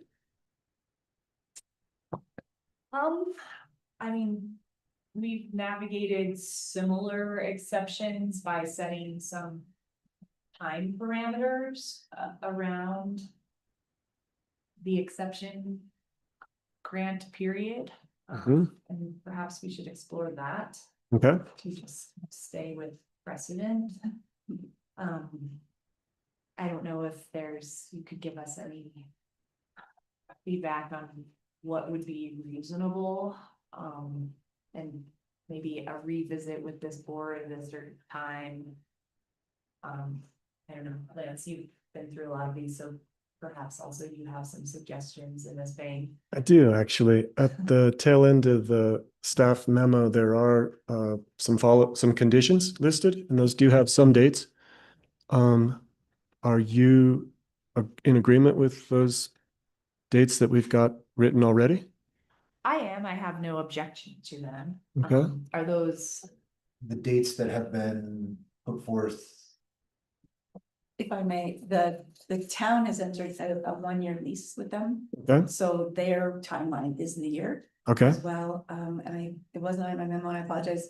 They have listed the property, well under their maximum sales price, so they are actively trying to sell this property. The previous other unit that is under the same sort of exception has those parameters set as well, based on their second exception to reduce sales price by 3% a year. Theirs is already 4.5% below their maximum sales price, so they are aggressively looking. Clearly a good faith effort. It's Understood. Commissioner. Yes, Jared. Commissioner, Higgs. just to add to that point, in that other scenario, the individual who had that exception got a full year of listing before we kind of put them on that schedule of reductions. And so I think this is consistent methodology of the first exception to list and hopefully sell without a need for a second. So. thanks for that reminder. True. Well, I feel like condition number 5 is being met. I'm quite pleased to hear that you're not trying to push the market and you want to get this done. And I think we all do. I'm inclined to approve, and I believe that this exception would meet the goals of providing housing for locals and promoting affordability and increased livability based on where you're employed, and just the fact that you are members of the community, and one of you is a great teacher, and that's an important aspect of our community, and the term essential worker comes to mind. So I'd like to make this work, and I'm willing to make this exception. Commissioner Gleason, do you have any objections to moving forward with this? I certainly do not. Okay, would you care to make a motion? Yes, I move to approve the request from Elizabeth Forsyth to the Rural Homes for Sale for Locals Affordable Housing Regulations and Guidelines 5.2.4, Continuing Residency Standard, and 5.2.5, Ownership of Improved Residential Property based on the following findings. Granting the exception meets the general rural homes policy goals, and granting the exception meets one or more of the review standards as stated in guidelines 11.1.3.2.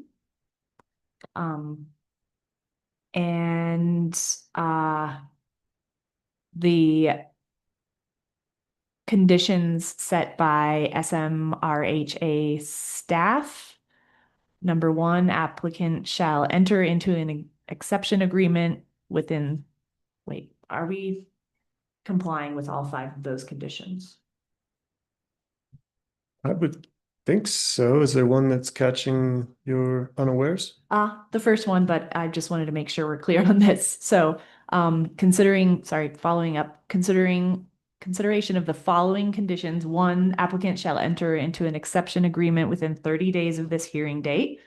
Number 2, the exception shall expire on April 1st, 2027. Number 3, applicants shall be required to rent the entire unit to a qualified household during the duration of the approved exception request period. Number 4, applicants shall meet all general provisions for rentals outlined in guidelines 7.3.1 through 7.3.11. And number 5, applicants shall make good faith efforts to market the Pinion Park home. I'll second. I want to make sure that my memory is correct regarding the rental fee or the monthly rental cost. Yes, go I ahead. do have a question about that. Okay. As Pamela stated, that is a precautionary. We would rather not have a renter in there, Mhm. but we're asking for this exception in case this time period before we sell exceeds our expectations. Let's talk They- about that. They asked us to go for both exceptions at one time. Yeah. Because it's easier for the board to do this. And we would rent to a qualified household and follow all the guidelines. But it would be easier for us to sell without a renter in there. Mhm. This was a precautionary exception that we were asking for. Mhm. And we are not planning to rent it unless we have to. Let's talk about the date that you have in mind for making that decision and see if we align on that, because I think it would be good to include a date where we realize that either the home's sold, not an issue, or it's time to rent it and not have an empty affordable unit sitting unoccupied. Correct.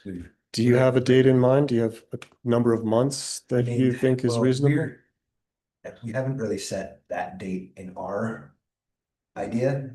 We're hoping that we can Someplace. we can sell as soon as possible. Okay. We have just entered into the rental agreement on the new property as of an hour ago, honestly.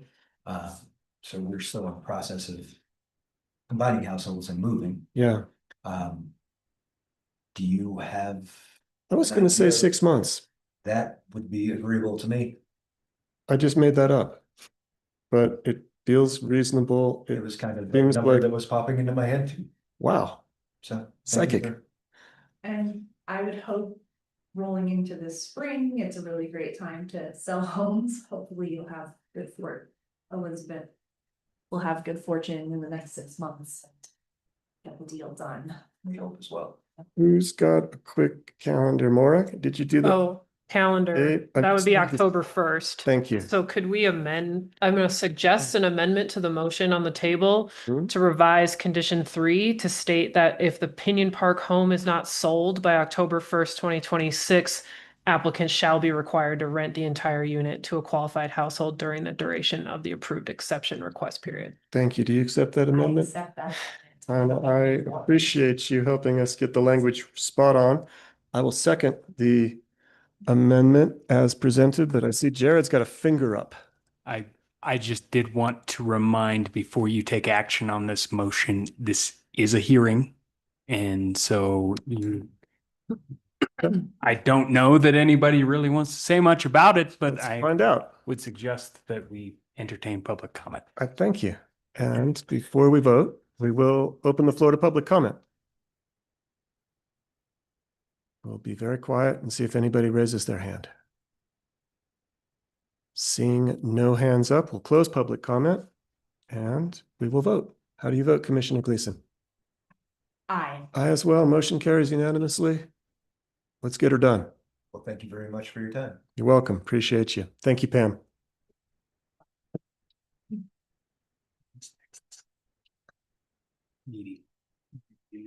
Right. Commissioner Gleason, we are moving. Digging. Moving. Thanks for keeping us trails there. I didn't see the word public hearing, but I should have remembered that those just always are. Exception hearings? We did it by the book of Jared. And that's fine. Commissioner Gleason, do you want to finish up your reports on outside meetings? Great. So I also wanted to follow up on our riveting carcass management discussion last week. I had some action items there that I needed to report back to the board and staff on. So I reached out to the, I must say, very friendly staff at Broad Canyon Landfill. And they shared that Broad Canyon does indeed accept carcass disposal. Their going rate is $15 per square yard. Basically they're receiving, stuff's really nitty gritty. They mostly receive already processed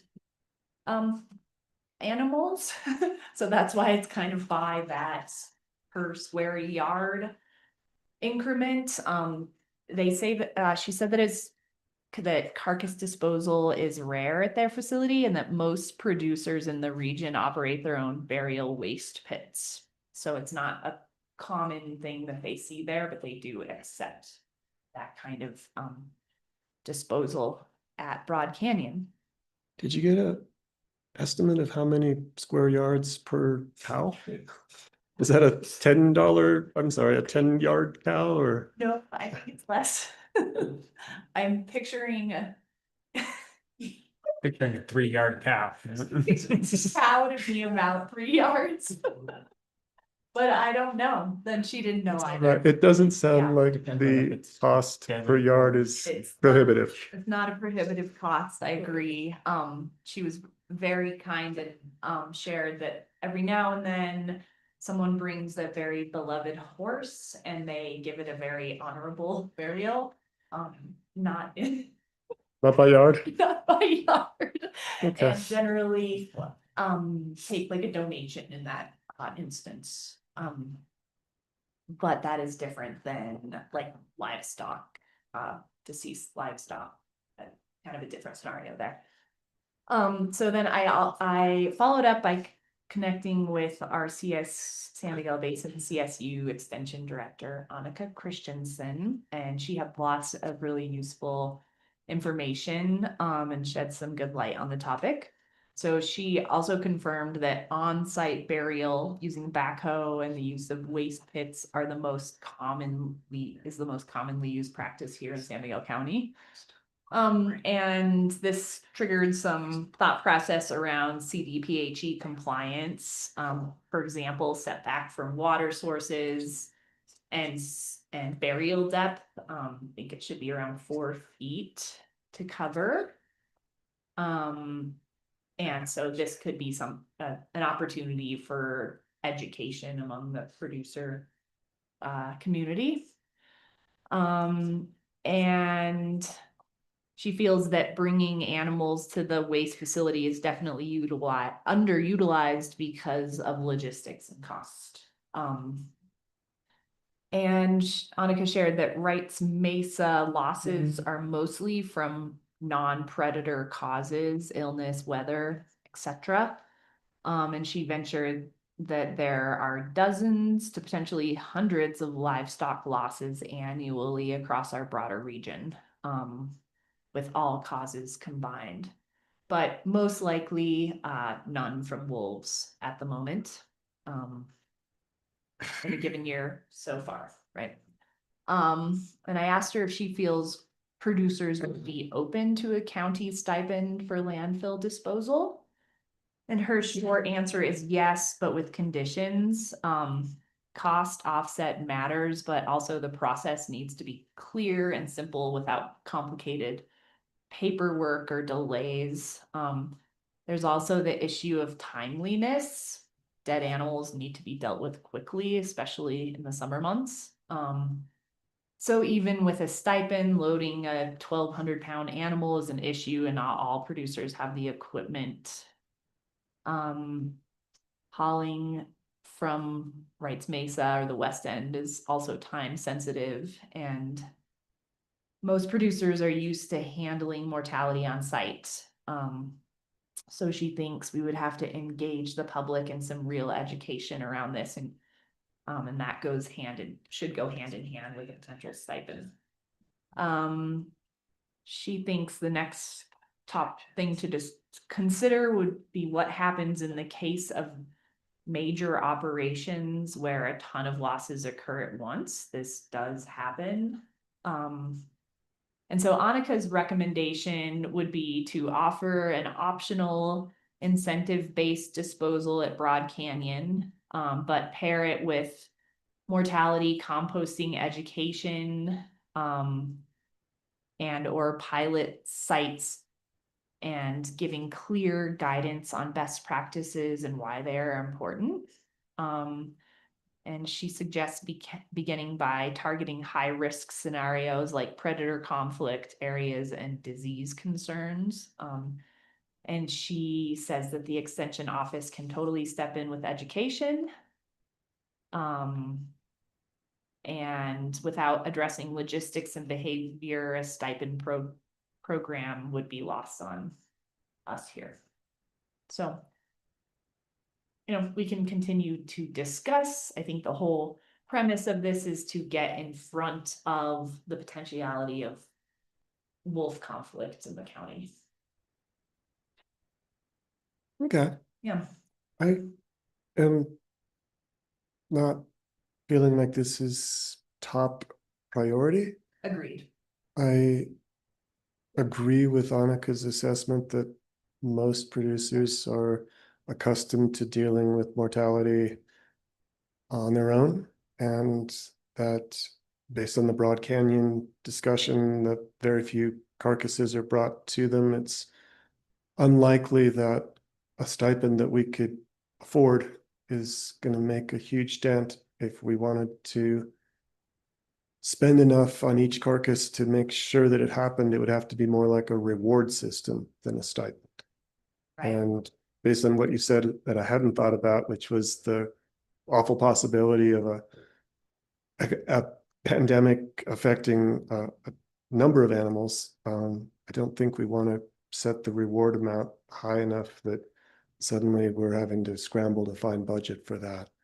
So I'm tempted to leave it and just ask Annika to do the educational outreach regarding best practices for burial. And I'm going to presume that most ranchers intuitively know not to pollute their water supply, and that less than 4 feet tends to cause more problems than spending the extra 20 minutes to dig deep. So I don't think this is a huge concern of mine.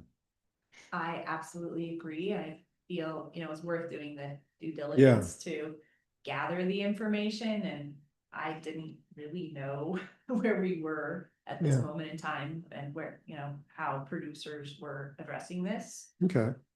And so, yeah, I will certainly follow up with Annika about, you know, that educational outreach. She's great at that. She's always sharing information and connecting with that community. So Let's tell her that we're going to hold on the stipend idea, but that we'd welcome her assistance in education. And if you could get back to the gentleman that we spoke with last meeting and just share your findings with him and our plan for moving ahead, I think that would be a nice touch to kind of put a bow on this conversation. yes, I will follow up with Jesse Lassiter. Thank you. Range rider and past ski filmmaker. Yeah. Yeah. Your old friend. Yeah, yeah. Cool. I'll do the follow-up. Thank you. Yeah, and that's all I have to report on this week. Great. Yeah. Thank you. I need to grab my notebook and spur my memory. I suspect that I did something worth reporting on, but I'm not sure what it might have been. I did attend a Lawson Hill property owners meeting yesterday, and Jared is continuing to work with them and CDOT to try to get that bike connector trail from the intercept lot out to the bike path. And the going is slow but steady. I spoke with representatives from the ski ranches, Fran Berg and Lauren Murray. Fran is the HOA president, and Lauren is a self-proclaimed land use code geek. And we talked about the SSR steps towards Prop 123 language and compliance and bonus, but we also touched on a lot of the SSR's actions and future actions, and it was a really good conversation. I shared some more background information with them that they'd requested, and the most recent email was a thank you and looking forward to continuing to be involved. So I felt like that went well. Beyond that, I am Shannon and April, Galena, okay. That's all I got. Jared, would you like to do manager updates? By all means. Thank you. Commissioner Waring. We're on to item 15. Already working on 15. It's not even after lunch. So I just wanted to remind the public and anybody else who might be listening, we will be off for the next 2 weeks in terms of commissioners meetings. So if you are used to our weekly cadence, we're going to be taking a little spring break as it happens that coincides with the school spring break. All offices will remain open with the county, though because of spring break, we may have a little bit lighter coverage, but everybody will remain open. All services remain available. So by all means, if you need something from the county, please come work with us. Couple of items, Mike will be back in the office tomorrow, and then he and I will kind of be playing leapfrog a little bit with our vacation plans over the next couple of weeks.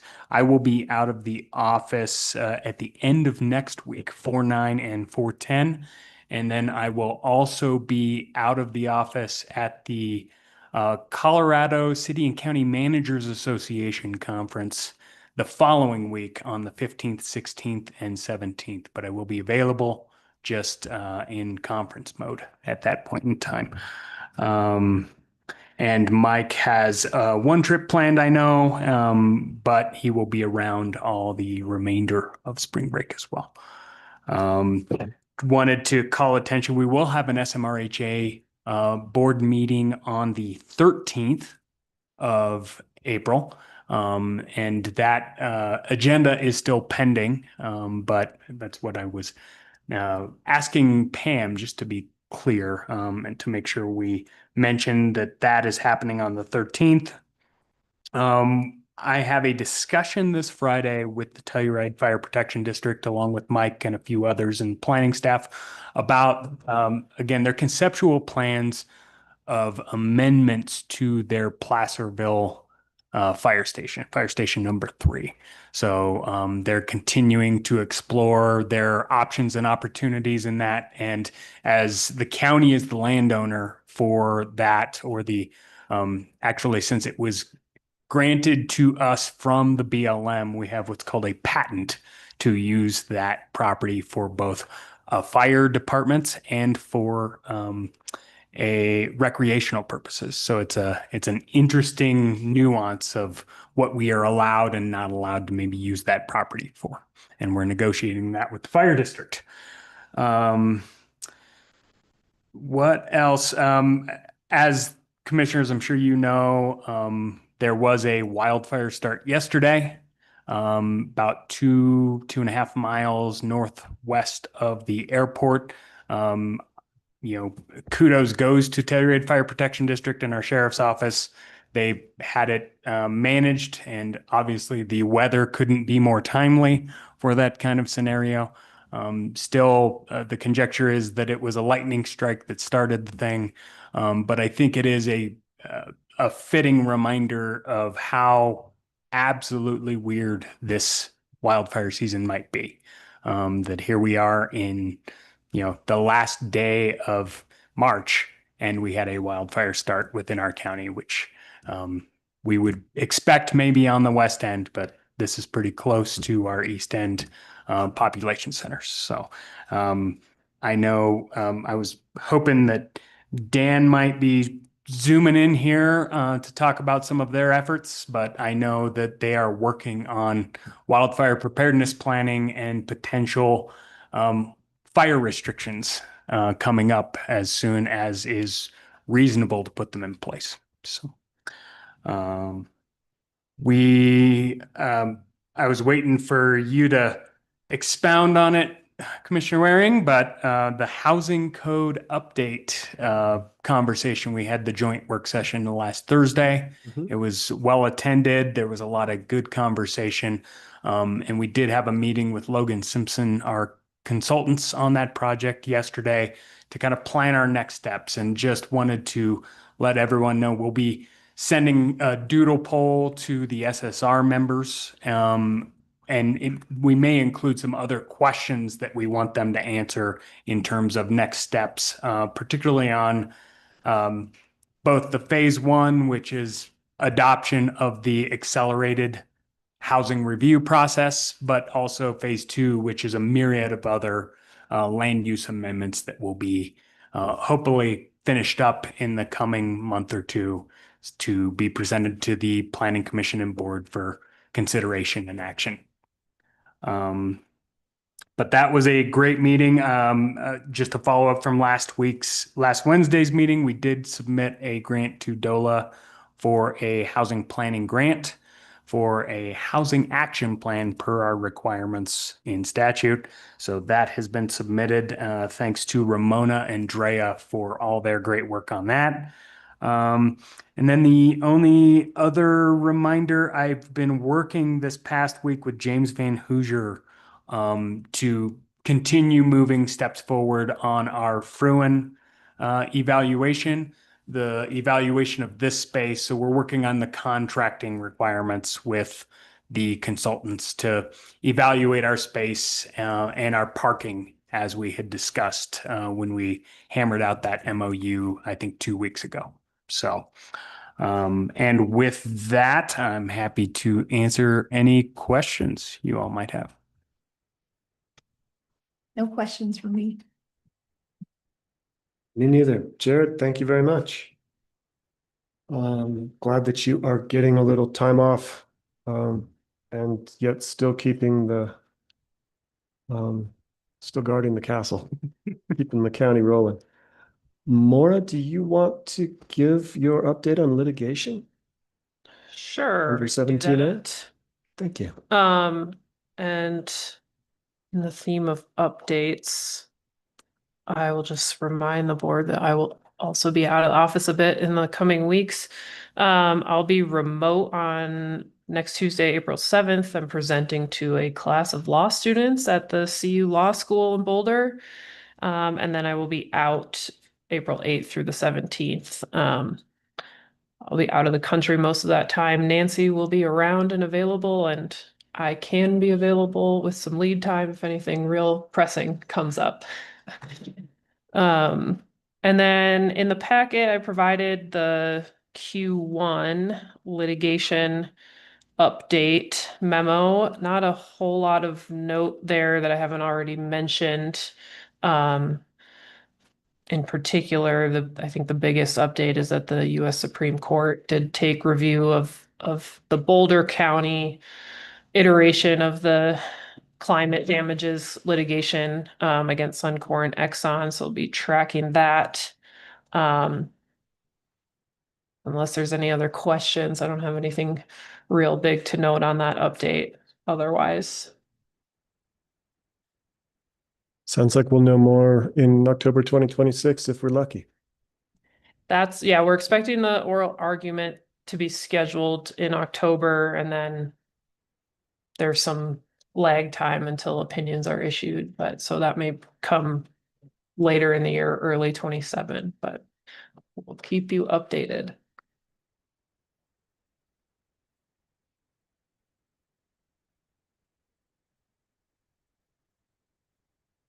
Those are all the updates I have. And I don't think we want to go into executive session right now. No, I agree. And I don't see anything else unless you have questions on Maura's updates. I don't. Your memo is so thorough. Thank you. I appreciated that. In that case, I am going to propose that we recess until 12:45.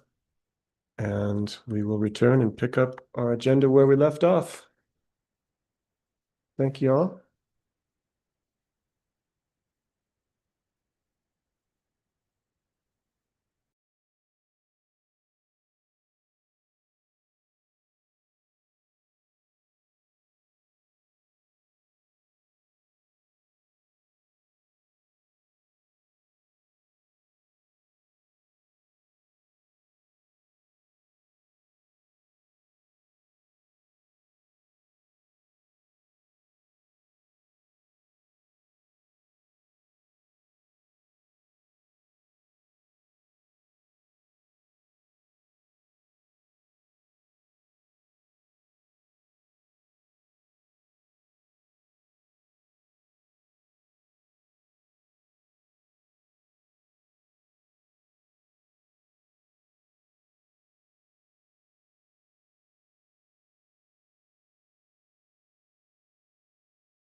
everyone. Welcome back and apologies for being a few minutes late. We were celebrating Jessica Strom and Christy Kovalt's many years of service with San Miguel County at the sheriff's office, and lunch ran a little over.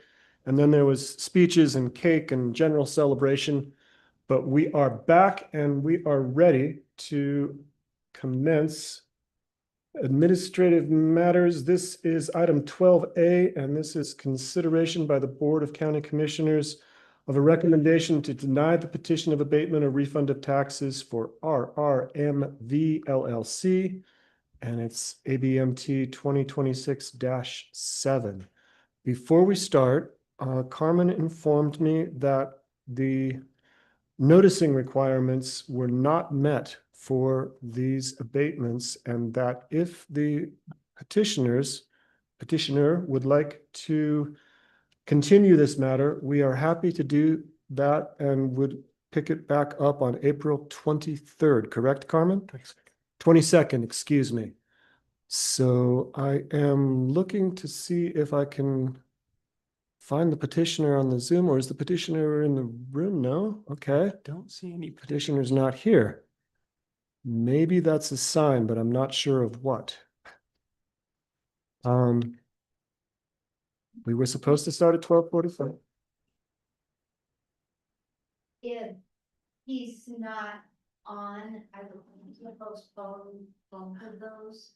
Okay. If they don't, I want them to have the option of being able to say, I've reviewed the information and I'm okay with continuing.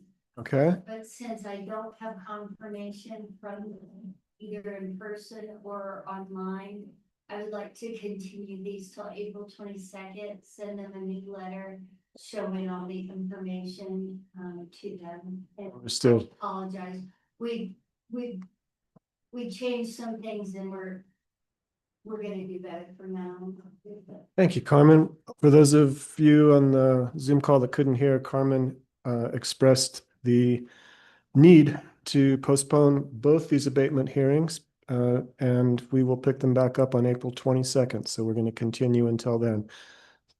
Thank you all for coming over from the Office of the Assessors. We'll see you again soon.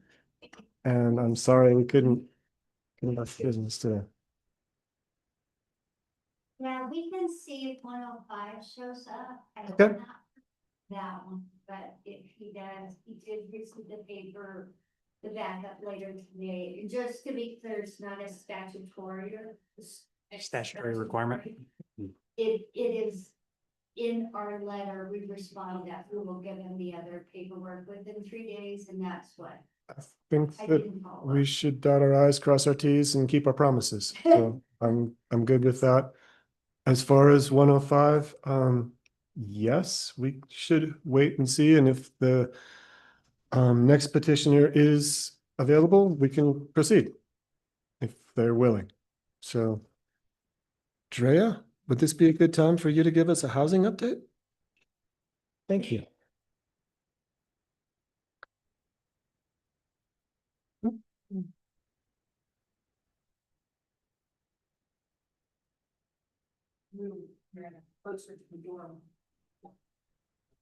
This is item 14, and we are shuffling our agenda a bit, but Drea Arizia is here to give us a housing update on county progress in that department. Welcome, Drea. Thank you. Good afternoon, Commissioners. Drea Ariza, Housing Specialist, and I'm here today to provide a quick update on our Q1 affordable housing work and a look ahead at what's on the agenda for Q2 of this year. We're focusing on our housing projects, grants, and programs. So I'll do my best to keep it concise and meet that 105 deadline. I'll start with the Ilium Housing Project, one of our primary housing production efforts so far this year, and include dates of our progress to date. So going back to February 24th, we held our Ilium project kickoff meeting to align on scope, timeline, and outreach strategy. March 6th, Jared and I met with Alyssa and Sherry from the IPOA board to share a project update, draft timeline, and requested their IPOA board and design review board schedules so we can align on our meetings and coordinate our application. On March 17th, Jared and I also conducted a site visit to Lance Erskine, the property owner above the Ilium housing site, to discuss rockfall and drainage mitigation. He's expressed that he's not currently interested in a collaboration on the rockfall mitigation effort, but he is open to collaboration on the drainage mitigation work. And he's also offered to move large boulders from his property to the county land to help with that effort. He also emphasized that he appreciates our consistent communication, and staff will continue to keep him informed as we move forward with this project. On March 26th, we held a value engineering work session with Golf, Buckhorn Engineering, and the focus discussion for that meeting was the rockfall and debris flow mitigation. So we're going to be coordinating with Buckhorn Engineering on a debris flow analysis to help determine the most appropriate rockfall options. And then on March 27th, staff received our title commitment from the title company, which we passed along to Dave Foley to start working on the survey work for the subdivision exemption plat to vacate that lot line between the two county parcels. Next steps for Q2 on this project, we're going to be working through the outstanding value engineering items, advancing towards 60% construction documents to work towards that solid basis for a guaranteed maximum price. We're aiming for early to mid-May. We're going to be meeting with the IPOA Design Review Board on April 28th to introduce the project along with the latest design documents and address any concerns with the board. From there, we'll be meeting with the IPOA board on June 4th to provide a more detailed update, as well as share the title commitment and the survey work. And we will be requesting a letter of support for the lot line vacation. Once these pieces are in place, we'll return to the BOCC to present the phase 1 pre-construction results, which include the cost estimating and value engineering and the scheduling, to seek direction from the board on how you would like to proceed with phase 2 for construction. So now shifting to Deep Creek, on March 6th, staff created and published an RFP for architectural and engineering design services. Some key dates, include March 26th was the question deadline for proposers. We've received 16 questions across 4 firms. April 2nd is the deadline for the county and CDOT to respond to those questions. April 9th, proposals are due. April 16th is our tentative notification of selection. And then April 28th is our tentative placeholder for a contract execution. And anticipated project kickoff meeting is slated for May 5th, but sometime in the early part of May. So given this timeline, staff plans to return to the BOCC on April 29th to provide an update on the RFP results and ask the board to approve and execute a contract with the qualified firm. This format will be similar to the one I presented in early February, similar to the Ilium project. In parallel, I also want to share a grant opportunity I learned about at the Ridgeway workshop that Mike and I attended last month now, a couple weeks ago. The Colorado Housing Finance and Authority, also known as CHAFA, has a small scale housing technical assistance grant. At the workshop, Chris Lopez from CHAFA introduced this program and explained that it's designated to support small scale affordable housing projects by providing access to affordable housing consultants, pre-development grant assistance for activities ranging from a market study, feasibility work, environmental assessments. There's a long list. Applicants are encouraged to complete a pre-application and meet with Chris Lopez to see how he can support your application for interested parties. This is round 2 and it's currently open until June 26th. He did note that he thinks it would be great to have San Miguel County apply for round 2. Yes, I see a hand up. Um, Commissioner. What defines small scale? For this program, it's anything under 25 units. Okay. Um, so yeah, he thought it would be a great idea if the county was interested in it to go ahead and reach out to him. That first step includes completing a pre-application and having an initial discussion with him. So that is something that I wanted to note. So next steps for Deep Creek include completing the remaining RFP milestones, and if the timeline holds, we'll be selecting and onboarding the design team by early May. I am interested, and I've also talked to Jared about this, drafting a pre-application for this grant opportunity. The focus that we're leaning into is covering the sewer development cost for the Deep Creek project.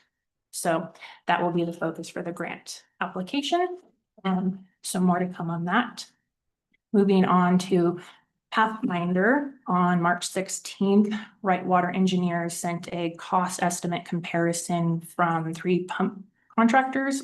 Those included Valley Pump, Brook Well Services, Groundwater Development. Prices ranged from $15,000 upwards of $28,000. Wright Water Engineer recommends Valley Pump based on their competitive pricing, site visit, familiarity with local conditions and the regional area. So staff and Wright Water Engineering are coordinating with Valley Pump to confirm their capacity and timeline and contractor requirements. So more to come on this one. Moving into our housing grants and planning capacity. On March 30th, I believe Jared already touched on this earlier, but I'll cover it again. So that was Monday, staff submitted the housing planning grant application to DOLA. Special thanks to Nicola and Jared for feedback on the draft application and to Ramona for providing assistance in submitting that grant application. We look forward to hearing DOLA's determination on the county's application in the coming months. So keep you updated on that. And then I've also mentioned the small scale technical assistance. So that will fall under future updates for grants as well. Moving into our local planning capacity grant, there's the 2 elements for deliverables here, which is the housing specialist position. Everything is fully in compliant there, thanks to Ramona. We will be working on our March reimbursement and first quarter reporting in the coming weeks. So we're fully compliant with all of DOLA's grant guidelines at this time. Under this grant, the second deliverable is the code consultant work for our housing code update project. Jared also covered this a little bit earlier, but the project's moving along. As a recap, we did have that joint work session last Thursday with Planning Commission and the BOCC to review the draft housing accelerated review and the other land use code topics. We did have a debrief with Logan Simpson yesterday. So just working through those discussion points from last week. We don't have the determined timeline as of yet on our next meeting, but more to come in the next couple of weeks. I will be sending out a doodle poll to determine the group's availability and post information on the county website as that becomes available. And that concludes my Q1 update and Q2 outlook. Do you have any questions, comments? And I'm on time, 1:05, perfectly on time. You've been really busy. Do you have any questions? No, that was really No clear questions? and I appreciate it. Okay. I guess I have one question. It was a ways back. Okay. From the Deep Creek project and that April 2nd deadline with kind of required feedback from the county and CDOT, or maybe not required feedback, but there was a deadline for tomorrow. What does that entail? Oh, yeah, I'm a little fuzzy on that. Yeah, I can clarify that process a little bit more. So the RFP was published, and so anybody who's interested in it can submit questions that they have prior to that deadline, which was last Thursday by 4 p.m. And then there is like a week turnaround for county staff and CDOT to review and respond to those. So we are actively working on those, and those will be published on the website under bid opportunities for the Deep Creek project. And then I also send a follow-up email to all the interested firms that did reach out. Great, thank you. Questions on the RFP? Gotcha. Okay, all right, well, I appreciate your time and the discussion. Thank you, Drea. You. All right, we are right at 1:06 and we are at item 12B, which is consideration by the Board of County Commissioners of a recommendation to deny petition of abatement or refund of taxes for Epic Ridge Properties LLC. This is ABMT 2026-13. And I believe Scott Bench is the representative for Epic Ridge. Is that true? I am, yes. Can you hear me okay? Yes, we can, Scott. Thank you. In that case, if you would like to proceed, we are happy to. However, I was informed earlier that there was a noticing hiccup and that if you would like us to continue this to April 22nd, that would be by the book due to our not statutory but self-imposed noticing requirements. If you are feeling like you've got all the information you needed and have had the time that you need to consider it, then we're happy to proceed today. Our team is in place. I appreciate that, Lance. Yeah, I traded a couple of emails with your office during the last agenda topic, and I'm comfortable moving forward now. As I did kind of cram a little bit in the last 2 hours to prepare. So yes, I'm fine moving forward today. Great. Well, then we will proceed with our hearing, and we'll start with our assessor's office. I believe Aaron Kress will be presenting, and then Scott will hear from you next, and then we'll do our best to make a good decision. Thank you, Lance. I'm Erin Kress, an appraiser for the assessor's office. The petitioner has requested an abatement for property tax year 2025 for the vacant lot 137 located on Granite Ridge in Mountain Village. Mountain Village had ample vacant lot sales during the collection period of July 1st, 2022 to June 30th of 2024. And we were able to take those sales and analyze them to come up with a market value for this lot. And we then were able to identify 10 lots with similar characteristics. 3 of these lot sales were included in my report to illustrate the market value. And the petitioner did mention that there was concern about construction on Mountain Village Boulevard. The sales data did not indicate any negative impact made by this construction. So therefore we request the value of $3,750,000 be upheld for the 2025 tax year and the petition for abatement be denied. Thank you, Aaron. Any questions, Commissioner Gleason? Not at this time. All right. Mr. Bench. Yeah, thank you. So like Aaron said, this property received a valuation of $3,750,000. I'm petitioning it to be reduced down to $1,755,915. This is a 0.9 acre vacant lot on Granite Ridge.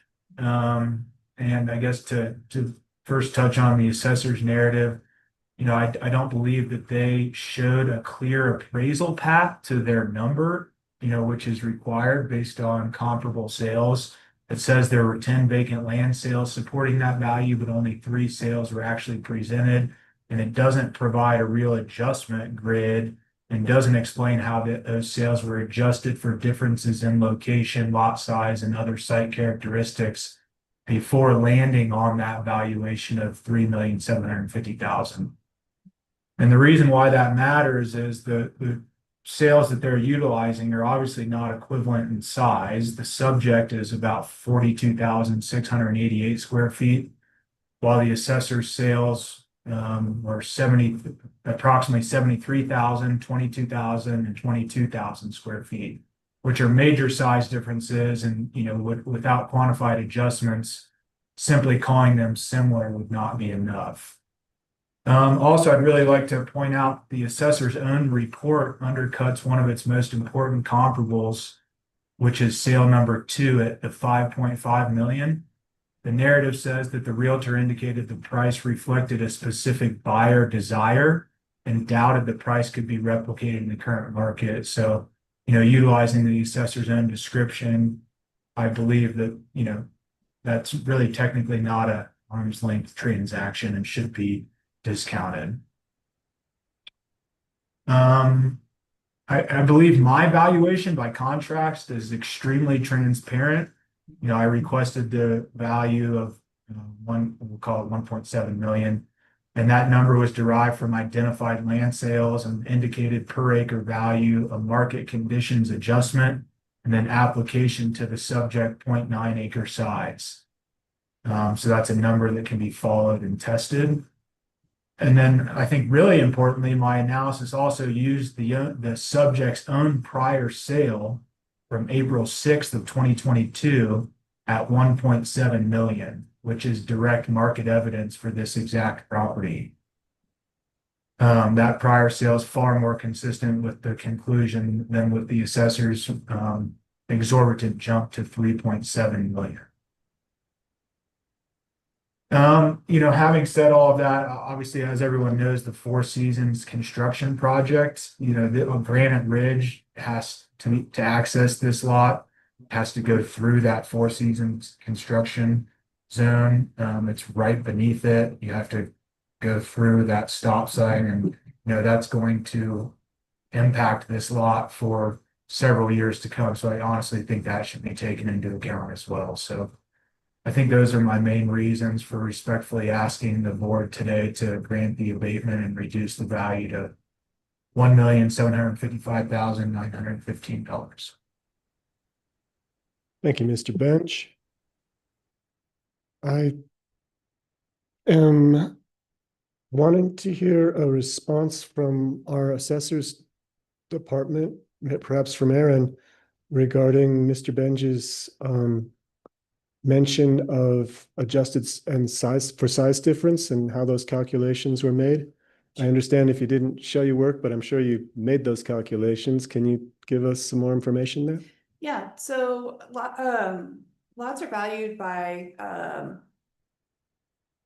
site, thank you. Lots are valued by site in Mountain Village. Size has never been an indicator for the market. So the market is more interested in accessibility to the lot. It's also where it's located within Mountain Village, and accessibility to views, amenities. Those are more driving factors in the market versus size.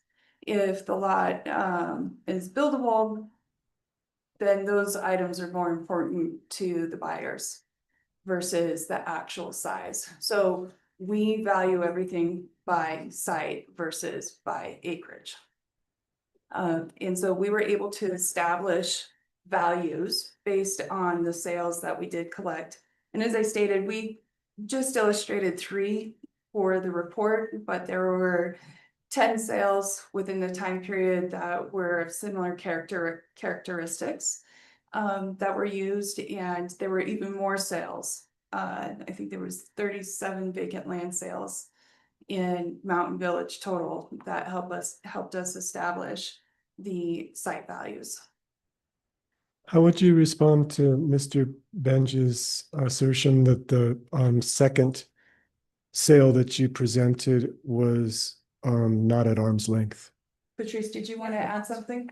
This is Patrice Campbell. Yeah, you know, we looked at that sale that happened right down the street from the subject, and it did seem high at 5.5 million. So further analysis was done, discussion with the realtor, and you know, it was an arm's length transaction, willing buyer and willing seller, and it had also sold in 2021 for I think $1.7 million.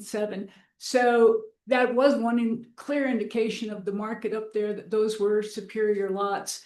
And then we looked at a couple other, again, superior sites in Mountain Village, and, you know, one's on the ski run. It's very steep. And, you know, that's one positive amenity. We looked at another sale for 8.5 million. That's on the ridge. Obviously, that's quite superior. So there's no magic number, but we looked at what's superior, what are the best sites up there? And this has excellent views of the mountains. It has backs to open space. So, you know, the 3.7 came from, you know, a combination of those more superior sites up there. And, you know, one of the sales that Mr. Benj used actually is on the market for 10 million now. I don't think it will, I hope it doesn't sell for 10 million right now, but it is on the market for that. So, you know, again, it's one of the superior areas up there, and we can see it from the sales that have transpired, but we didn't hang our hat on that one $5.5 million sale. We came to something that was, you know, in the middle, and that was the 3.7. Thank you, Patrice. And then the final comment that I picked up on from Mr. Bench was the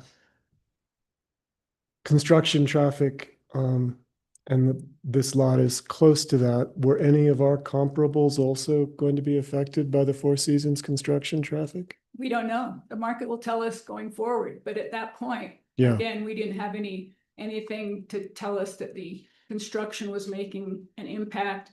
There's construction all over Mountain Village. There's the Aspen Ridge project that's quite big. And so, you know, until we see something happen that would tell us that. But as far as the 2025 reappraisal, you know, we didn't see that being affected. Understood. So during the period that you were making this evaluation for, the construction wasn't an issue? Correct. And that could change, and if so, the market will show it and we will adjust. Correct. I mean, Understood. there's a clear path up there. They have it signalized. It's not disallowing anyone to get to their homes or their lots at this point. There's no commercial traffic up there. It's not stopping anyone from driving through there. So, you know, again, we don't know, but Understood. we'll reflect it. Thank you.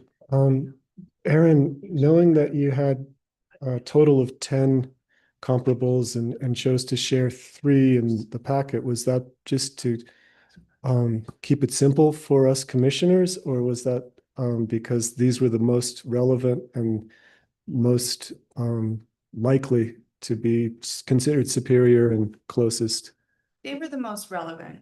The other sales do support the value, but it wasn't needed to illustrate the market.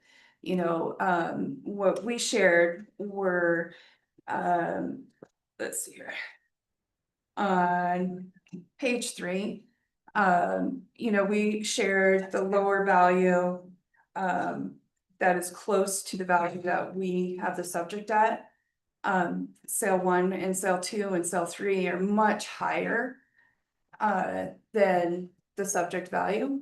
So they were just illustrating that the market was moving that direction, but we kept it, we valued it more appropriately with the sorry with the comparables that we shared. You know, we also want to point out that the values went up over 50% in Mountain Village. So Which is greater than 3%. yeah, which is greater than the 3%. So this is, you know, this isn't meant to hide information. It was just meant to illustrate. Thank you.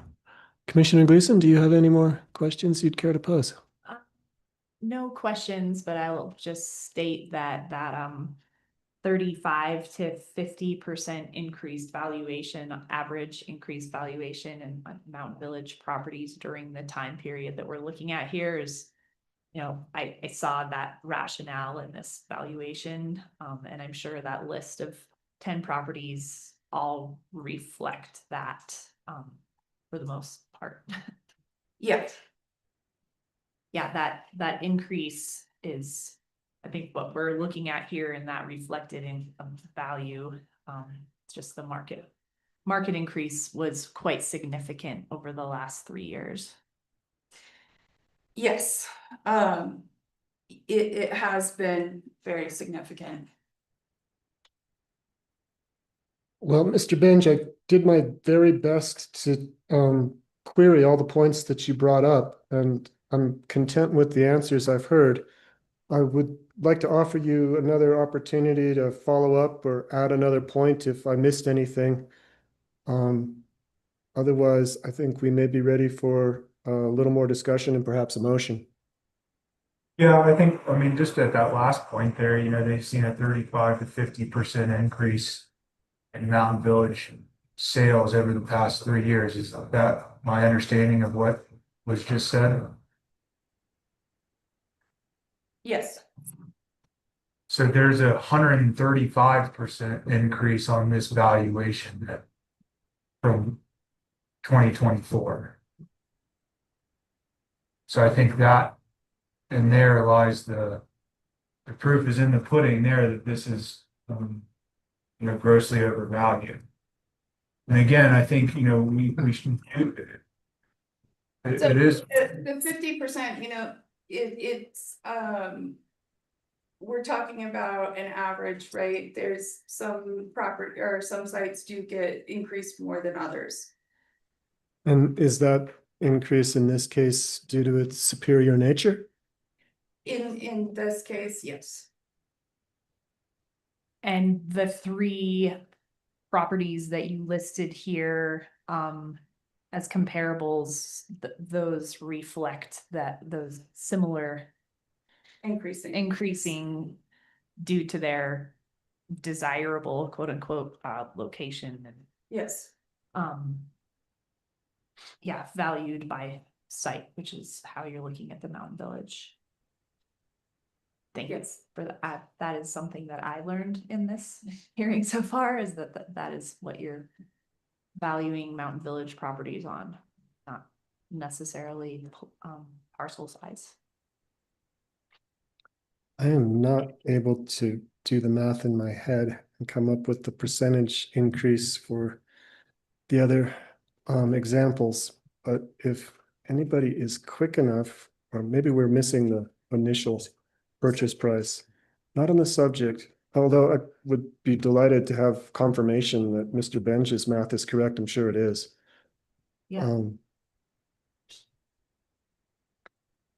But that does, I take his point. If his property is the only one that went up 130% and everyone else's went up 30 to 50, including our sales that we're using as examples, then I find his logic to be more compelling.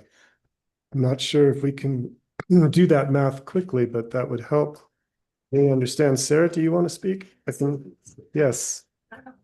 Please do. Thanks, and Patrice, will you correct me if I'm wrong, that 30 to 50% was overall in Mountain Village on improved and vacant? right. If you look on Aaron's report, this isn't part of the report, so just wait. And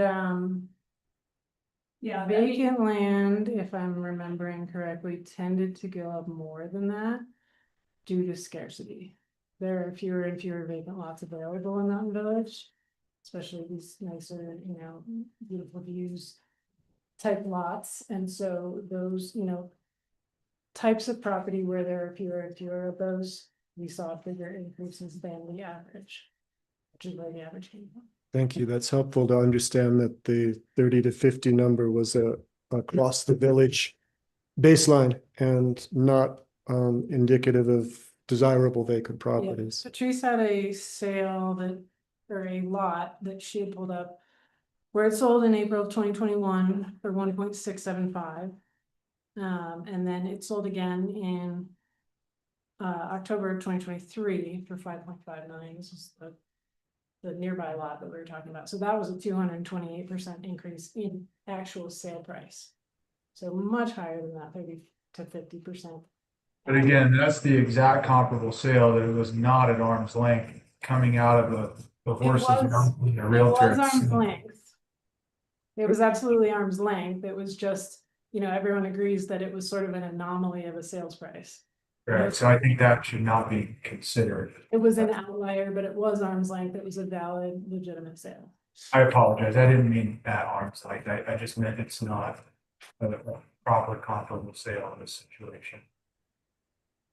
Of the other sales that you examined, Aaron, are you able to compute any other percentage increases over time and see if these, I believe Sarah, when she says that the desirable vacant lots in the village are appreciating more rapidly than the average across the entire village. But I'm now trying to hone in, if you will, on the other lots appreciation that are vacant and are desirable. I don't know if we have that information, but it would help me understand if Mr. Bench has a point or if we are just not presenting enough information for all of us to see that these desirable vacant lots are indeed appreciating more quickly than the 30 to 50 that we mentioned. Sure, I don't have their prior values on me to calculate those sales at this moment. Didn't think so. Yeah, I would absolutely do it for you on site right now if I had that information. Did you want to add something? I mean, Mrs. no, Patrice. yes, the more desirable life, the lots that are left are selling at a premium, I believe. Yeah. And no, we don't have it with us. We know the price percentage and per acre sales were up 176%, but that's not how we value. And I believe that overall vacant land, again, it varied. And we're talking about all the mountain, the lower mountain, didn't increase as much as the premium properties on the upper mountain or the 70-something.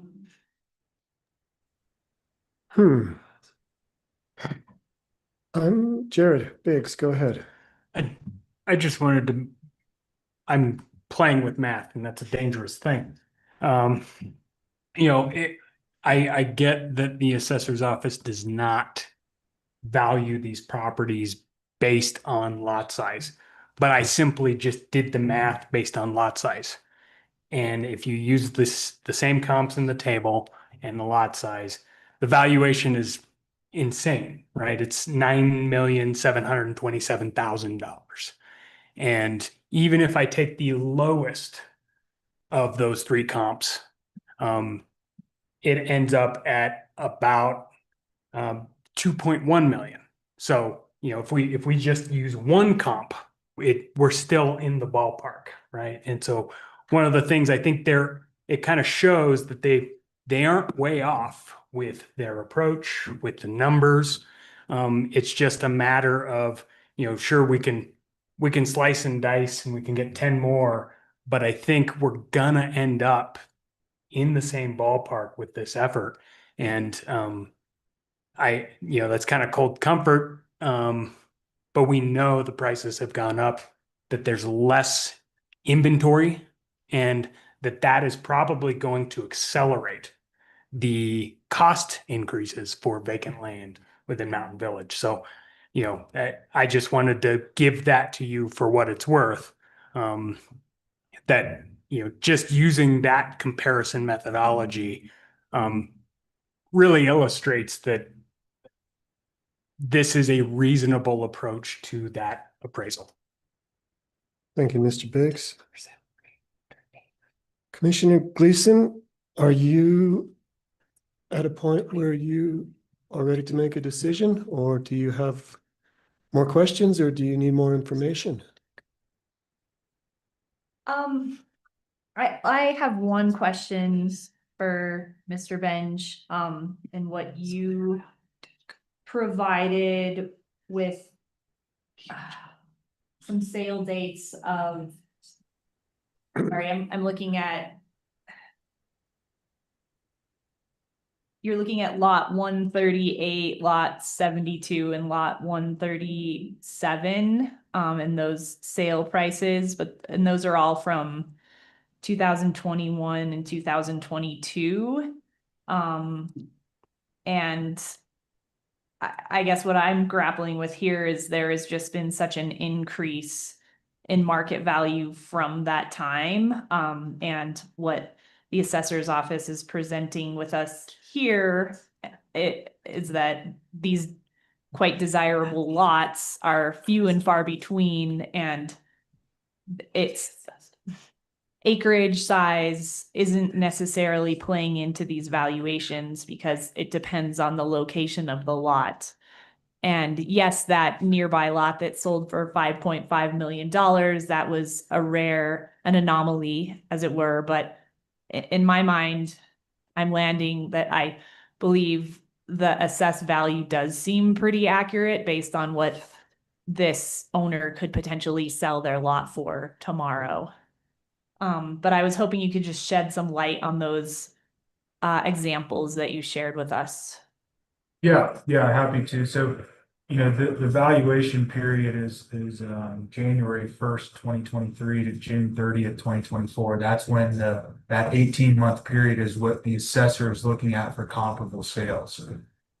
However, there's a Colorado revised statute 39-1-104 10.2D that permits the extension of that data search in 6-month increments going back as far as 5 years if necessary to obtain sufficient comparable sales data. And that's exactly what I utilized here to go back. Really, I only had to go back 8 months past that to find lot 137, which just so happens to be the subject property here. So the subject property sold within that 8-month period going back based on that Colorado revised statute for a price of $1.7 million. And I did place a market condition time adjustment on that. And I'm happy to negotiate what that percentage increase is. If we want to use 50% on top of that, I think that would be sufficient as well. So if we, put a 50% increase on that sale price of $1.7 million to come to the new valuation, I think that would be much more accurate. And then lot 138 right next to lot 137, I really, given the uniqueness of the vacant lots, just as the assessor is referring to here, I think is super important to find very comparable lots to the subject property. And that's what I was trying to do with going back in time, just trying to find that proper time and percentage markup of time adjustment to apply to it is the factor here.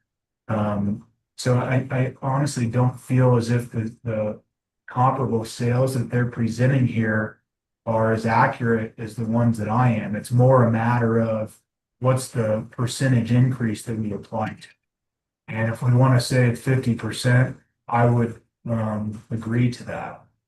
But, when you have the subject property being sold within a very close time period to that 18-month period, I think we would be doing ourselves a disservice not to take that into account. Sarah Enders. So Scott is correct that we are allowed to go backwards in time to, if we have insufficient number of sales.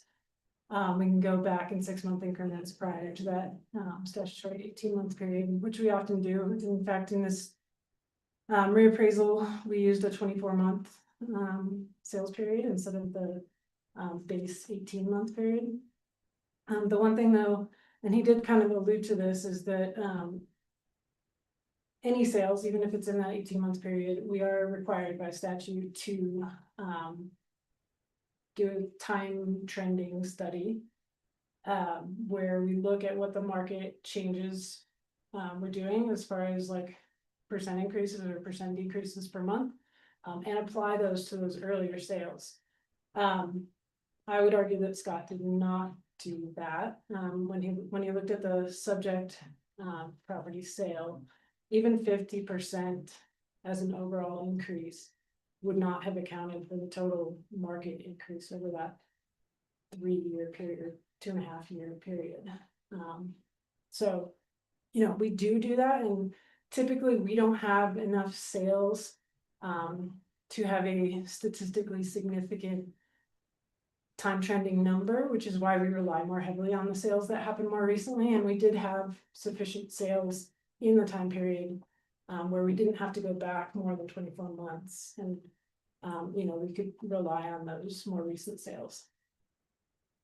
What I hear you saying, Sarah, is that there's been a bit of a surge in appreciation in recent months, and that the extension period that is statutorily allowed kind of opens the window for a lot of debate about what is the appropriate time percentage of value elevator.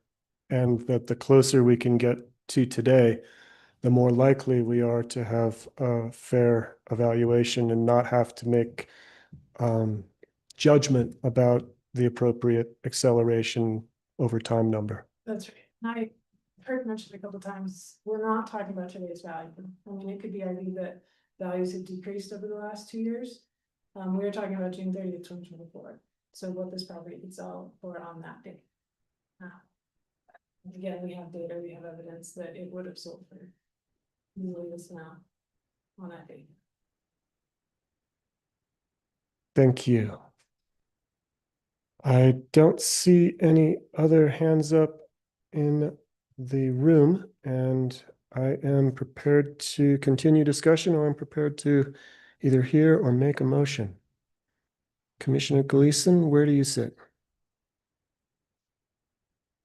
Based on what I just heard, I'm pretty convinced this is quite accurate number based on that time period. Would you care to make a motion? Sure. You have any other thoughts on the matter? Okay. Just a minute.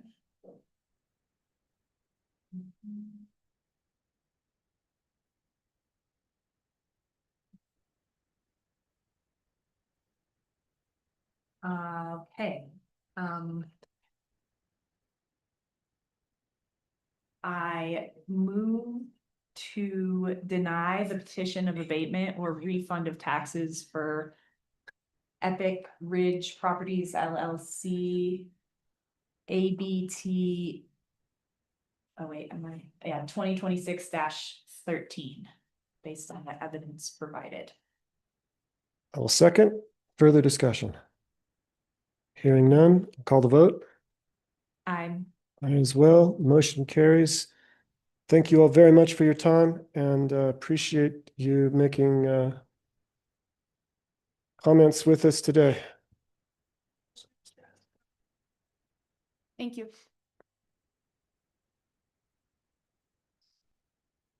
All right, we are on to public health and environment. I think we're good, Grace, thanks. Maybe just a little breathing. I'm looking for Kevin. I bet he's on the way or calling in. Today, because we have some updates for the first section that Jared knows the correct words for that I don't. Okay, so we'll go to 13A. So with 13A, we've got, and I mentioned this at the outset of the meeting when we were talking about the meeting agenda. Yes, we're going to continue it. Ultimately, we are confirming now that we did get the publication out at the right time. And so what our ask today is to continue this to the meeting on the 22nd. Okay. At that point in time, Kevin will speak to the changes that are taking place with Regulation 43, and we'll continue to collect public comment on that until that time as well.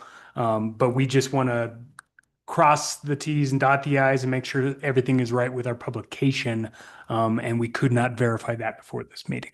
So, all right, then we will continue 13A until April 22nd. Thanks. It is a public hearing, so can we state the specific meeting time and location? Yes. 22nd. It will be here in the Miramonte building on the second floor in the commissioners' meeting room. I do not And have. we can just say the meeting will begin at 9:30 a.m. Will begin at 9:30 Set the a.m. agenda. And when the agenda is published 48 hours before, anybody who would like to speak on this matter will be able to find the exact time. Yes. Thanks, Maura. All right, that takes us to item 13B, which is a consideration of proclamation 2026-01, proclaiming April 6th through 12th, 2026 as Public Health Week. Should we do that, Grace? What do you think? I can give you my little spiel real quick. Please. So Public Health Week, the National Public Health Week is dedicated to celebrating public health achievements, raising awareness about health issues, and promoting policies and practices that improve the well-being of all communities. So personally, I'm very proud of the work that the public health team has done here over the last year and for all the many years and many workers before us, really focusing in disease prevention, health education, and environmental health work. So I just want to thank you all for considering the recognition of National Public Health Week and the contributions of San Miguel County's public health to create a healthier community. So that's my quick spiel. Yeah. I agree with everything you just said. Commissioner Gleason, we've got a proclamation in front of us. It's got several whereases. Do you want to swap leads on the whereases, or do you want to read the whole thing? Let's popcorn read. All right. This is a proclamation of the Board of County Commissioners of San Miguel County, Colorado, proclaiming April 6th through 12th, 2026 as Public Health Week. Whereas the public health system strengthens Colorado's health, safety, environment, economy, and resilience by bringing together everyone who has a role to play in stopping health threats before they start, protecting clean air, pure water, and safe neighborhoods, and preventing injury, disease, and illness. And whereas, building on the field's many decades of experience, public health departments are changing to meet the needs of the 21st century and using science and data with partners to recognize patterns and problems, ensure food and water safety, strengthen immunization systems and policies, and track, quickly respond to, and prevent outbreaks of infectious diseases. And whereas public health agencies work closely with emergency management, fire, EMS, healthcare partners, schools, businesses, and local governments to prepare for and respond to wildfires, floods, tornadoes, chemical exposures, and extreme heat and cold. And whereas public health professionals promote wellness and partner with communities to address mental health, substance abuse, physical activity, nutrition, and access to healthy food, and the root cause of chronic illnesses such as cancer, heart disease, and stroke, chronic lower respiratory disease, and diabetes. And whereas the San Miguel County Public Health has increased training and support for restaurant food safety, worked with community partners such as Raíces Sin Fronteras, Tri-County Health Network, and local libraries to provide health education and community connection, and has responded to multiple environmental and communicable disease emergencies. And whereas the 2026 theme of National Public Health Week is Ready, Set, Action, recognizing how public health has improved our daily lives, safeguarded our air and water, expanded our lifespans, and strengthened our communities.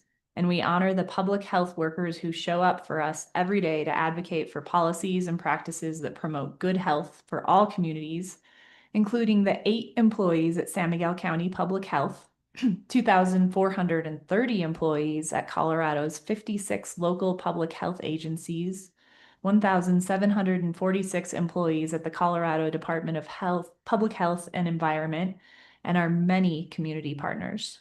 Therefore, we do hereby proclaim April 6th through 12th, 2026 as Public Health Week. And this is done and approved by the Board of Commissioners of San Miguel County, Colorado at a duly noticed public meeting held in Telluride, Colorado on April 1st, 2026.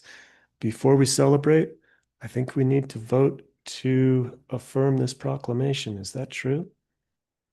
It does require a motion. I move to approve the proclamation of the Board of County Commissioners of San Miguel County, Colorado, proclaiming April 6th to 12th, 2026 as Public Health Week outlined in Proclamation 2026-01. Second? Aye. Aye. Motion carries unanimously. It's a week of public health. Thank you, Grace. Whereas, but I really appreciate your support of public health and it really shows. So, thank you. We appreciate you and all the good work you do. Come by and say hi to our team this week, next week, but especially next week. All right. If you're around. Yeah. Bring cookies. Bring cookies. Yeah. Health cookies. Health cookies. Yes. Thank you all. All right. We'll see you the 22nd, if not before. Yes. For Kevin's. Will you be with Kevin? Okay, good. All right. We are reaching the tail end of our agenda, which is item 17, unless I've missed something. And item 17, we covered 17A, but we need to go to 17B, which is an executive session for conference with our attorney under Colorado Revised Statute 24-6-402, subsection 4B, and determining negotiating positions under 4E regarding a potential memorandum of understanding with the Colorado Division of Reclamation, Mining, and Safety regarding mining regulations. After this, we will be adjourning. We will come out of executive session. I will report out, but we will not make any formal decisions. We will be advising, learning, and perhaps giving direction to our attorney. With that, I'd entertain a motion to go into executive session. So moved. Second. All those in favor? Aye. Aye as well. Motion carries. We are going into executive session.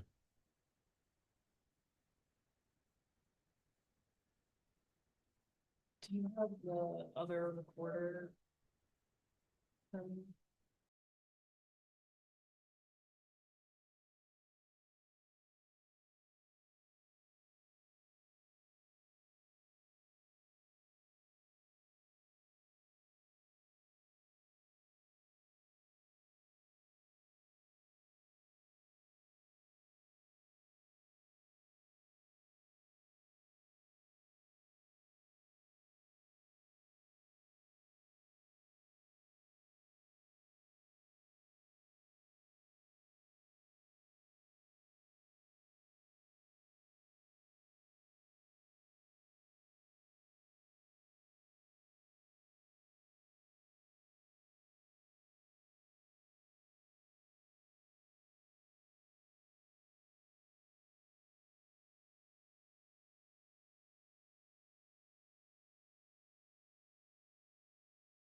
Okay, you.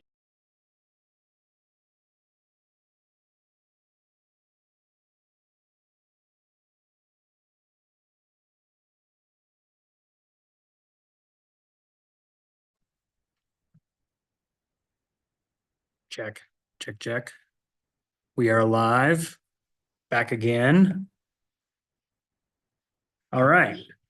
All right, we are out of executive session. During executive session, we did not make any decisions, but we did give staff direction. And we only spoke about the matter as listed in the agenda. With that, I would entertain a motion to adjourn our meeting for today. Can you just say this is direction?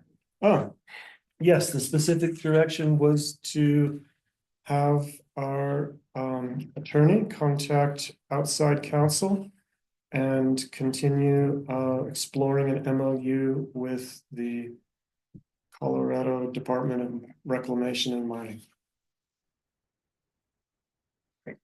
Great, I move to adjourn. Second. Aye. Aye.